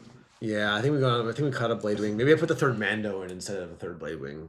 I wanted for the 3rd Mando. I don't have any discarders, so I don't know why I think you probably need more credits for that to work, but maybe. I think Mando's probably a different deck, but there's been a good top. My biggest problem with Blade Wing is on the 6 resource turn with Sudden Ferocity. I think that's like your real win condition with Padme. Sure, like, it lets you leverage that health really well. Oh wait, what am I doing? I'm gonna do that. Yeah, I need the faith first, and I have it, right? You have it here. Yeah. Oh, we can't double now, but we still take it probably or try to take the Beguile. Probably Beguile. Yeah, and that way I don't have to show. I still have to show Luke. Actually, I don't have to show Blade Wing. I still don't want to show Beguile. Because now if Anakin's, I can Beguile it. No, I don't. I still just have Ferocity. You might want to Anakin now to save the red 5 ping. Yeah, now and then I probably. Did I Beguile that to deny the force? No, then I can't Sudden Ferocity. Uninspiring. Probably sudden, right?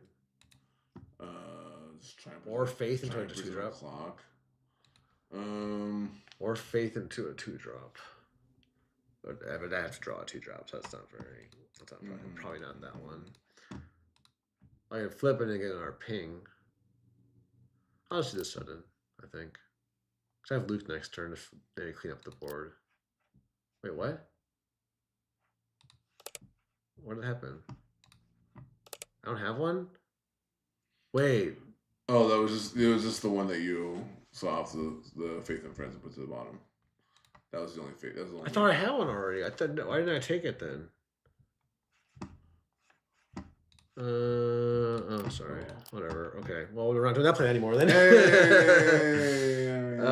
So now we probably have to go. Well, we could just kill there and just play control, I guess. But then Anakin then kills my You just need to find more Lukes and slam them as frequently. No, I think I want to go Faith actually instead of the Beguile. Because I don't want to Beguile that because then it just kills me. Yeah, let's do Faith. We'll hopefully draw a 2-drop. We did draw a 2-drop, but we disclose with the 2-drop? We cannot. You can, Luke. We can't disclose at all. We don't have. We need to see hero. We don't have hero. We don't have 2 hero. Oh shit! So we're kind of cooked. Yeah, we're cooked. Yeah, but it's okay. Can't win them all. That Blade Wing is betraying you. Yeah. I guess I have to kill this now. Yeah. Well, if he kills Padme with there's a Sudden Ferocity. If he kills Padme with Anakin, then I can play Luke and clean up the Anakin, hopefully. But he just Shatter Points my Luke again, and then we lose. Yeah, Shatter Points is probably the best removal card in the game now. It's interesting, yeah. We made fun of it for quite a while just because of how it's awkward sequencing. But I never liked it. I tried it early on to 5. Yeah. See you, Tom. Thanks for hanging out. We're done wrapping up here after this game. Yep, Shatter Point. We just like wrote it up. I probably just claim because then if he doesn't trade in here with Vader, he can trade up with Padme Ping. Or I'll swing the base. Attack his base. This is flip turn. Yeah, you're right. And he has a bunch of resources. Or I should just clarify. When I said claim, I should have said I will not attack in. Yeah. We're pretty cooked. Oh, we're very cooked. Can I Blade Wing as leader? Let me read the card again. Oh, and the Blade Wing is unique? Gross. Yeah. It's still really good, but I only need 3. All right, let's do a couple quick tweaks before we sign off from today. So I think the learnings for me are Blade Wing 2 of, but I had it 2 of until today. And I think, what do you think? Maybe a third, I had third Beguile, went to third Blade Wing instead. I think you found yourself, I mean, obviously this is a sideboard decision, but I think you found yourself in a lot of late game situations where you couldn't really close out and you couldn't really gain control of the board either. That's why I like Mando, because that's our one saving grace. I think third Mando actually. That way you can resource one earlier on and then still see it usually. Yeah, I think so. This is a really important Padme question in general. The one that we found ourselves running into pre-Beatle was are you ending the game with Padme? Right? Are you doing like Sudden Ferocity, Hot Shot Blaster, or in this case, it'd be like Sudden Ferocity plus another buff? Is that how you want to end the game because she has 8 health and she's really healthy? Or are you using the pings and milking value constantly throughout the game to set up these more powerful cards? My Limited experience, it feels like you control the board early and then turn the corner with the Sudden Ferocities and the Luke and the Mando. Yeah, so you're setting up these larger units. Right? Yeah, to maybe flood the board early, get the pings and the trade ups and whatever. And the K2 trade up, double 2-for-1s and stuff. And then you end with the Luke, the 9/7 into the 2-for-1 Mandalorians. Well, so Bix actually changes his formula calculus a lot, right? Because Bix now you can Luke before the flip turn. Yes, or on the flip turn instead of Sudden Ferocity. And then it's do you want 6/8 and a 3-drop or a Beguile, or do you want a 3/8 and a 9/7? Yeah. And the way we're talking right now, this is back to front thinking. Right. Sure. How do we want our core game plan? How do we want it to end? Do we want it to end with a Padme coming in for 6 to 10 damage, or do we want it to end with Mando taking a board and having that's hard to answer now, right? When it's so early. It's super complicated. Cool. I think that's the main change I'll make after today. Everything else felt pretty good. And one Constable main maybe isn't needed, but with the 2 Sabines, but I figured just run a 13. It's technically a 13th turn 1 play. Mm-hmm. We did have a decent number of games that had no turn 1. It was weird. For having 12. That's also Carabas. Could be Carabas doing Carabas things. But otherwise, everything else felt pretty good. I guess the B-Wing... I think this was a great showcase of multiple cards. The B-Wing was okay. It's there for Space Aggro. Because I expect Space Aggro to be pretty prevalent. But just And Blue Ace was just okay. But there's one game where it was popped off. Yeah. That's my... Blue Ace we go back. I keep going back between sideboard and main. I think it should be in the 60 because it's just so oppressive in its Space Aggro. Yeah. But it's just a question of the meta. The only deck I've liked it in the main was Kazuda, because you can turn off the on attack. Yeah. Yeah. Yeah, it's probably doesn't. I haven't. Again, if you look at my change history, it's been up and down 3 times. Yeah. I think a lot of us feel the same way on Blue Ace. So and there's also great. Liberty I haven't tried yet. Sideboard doesn't really matter at this point. So yeah, of course, yeah. But yeah, Liberty seems interesting for another late game bomb. Instead of 2-for-1 ground with Mando, you just pivot to get 9/7 in space. Mm-hmm. Seems good, right? And you're not really playing Validate resources. Right, exactly. So I like this a lot. I think she actually has some potential. Whether she's gonna be tier 1, who knows? But we will go. That's gonna be it for us today. I have an Alex question from Remote Gaming. Any plugs you want to do? George Zolk, Premier Games, our sponsor. Yep. Check out the Bothan Network Discord, and that's it for us. Yeah, we're gonna get some empanadas, and we'll see you next time. Take care, everyone. And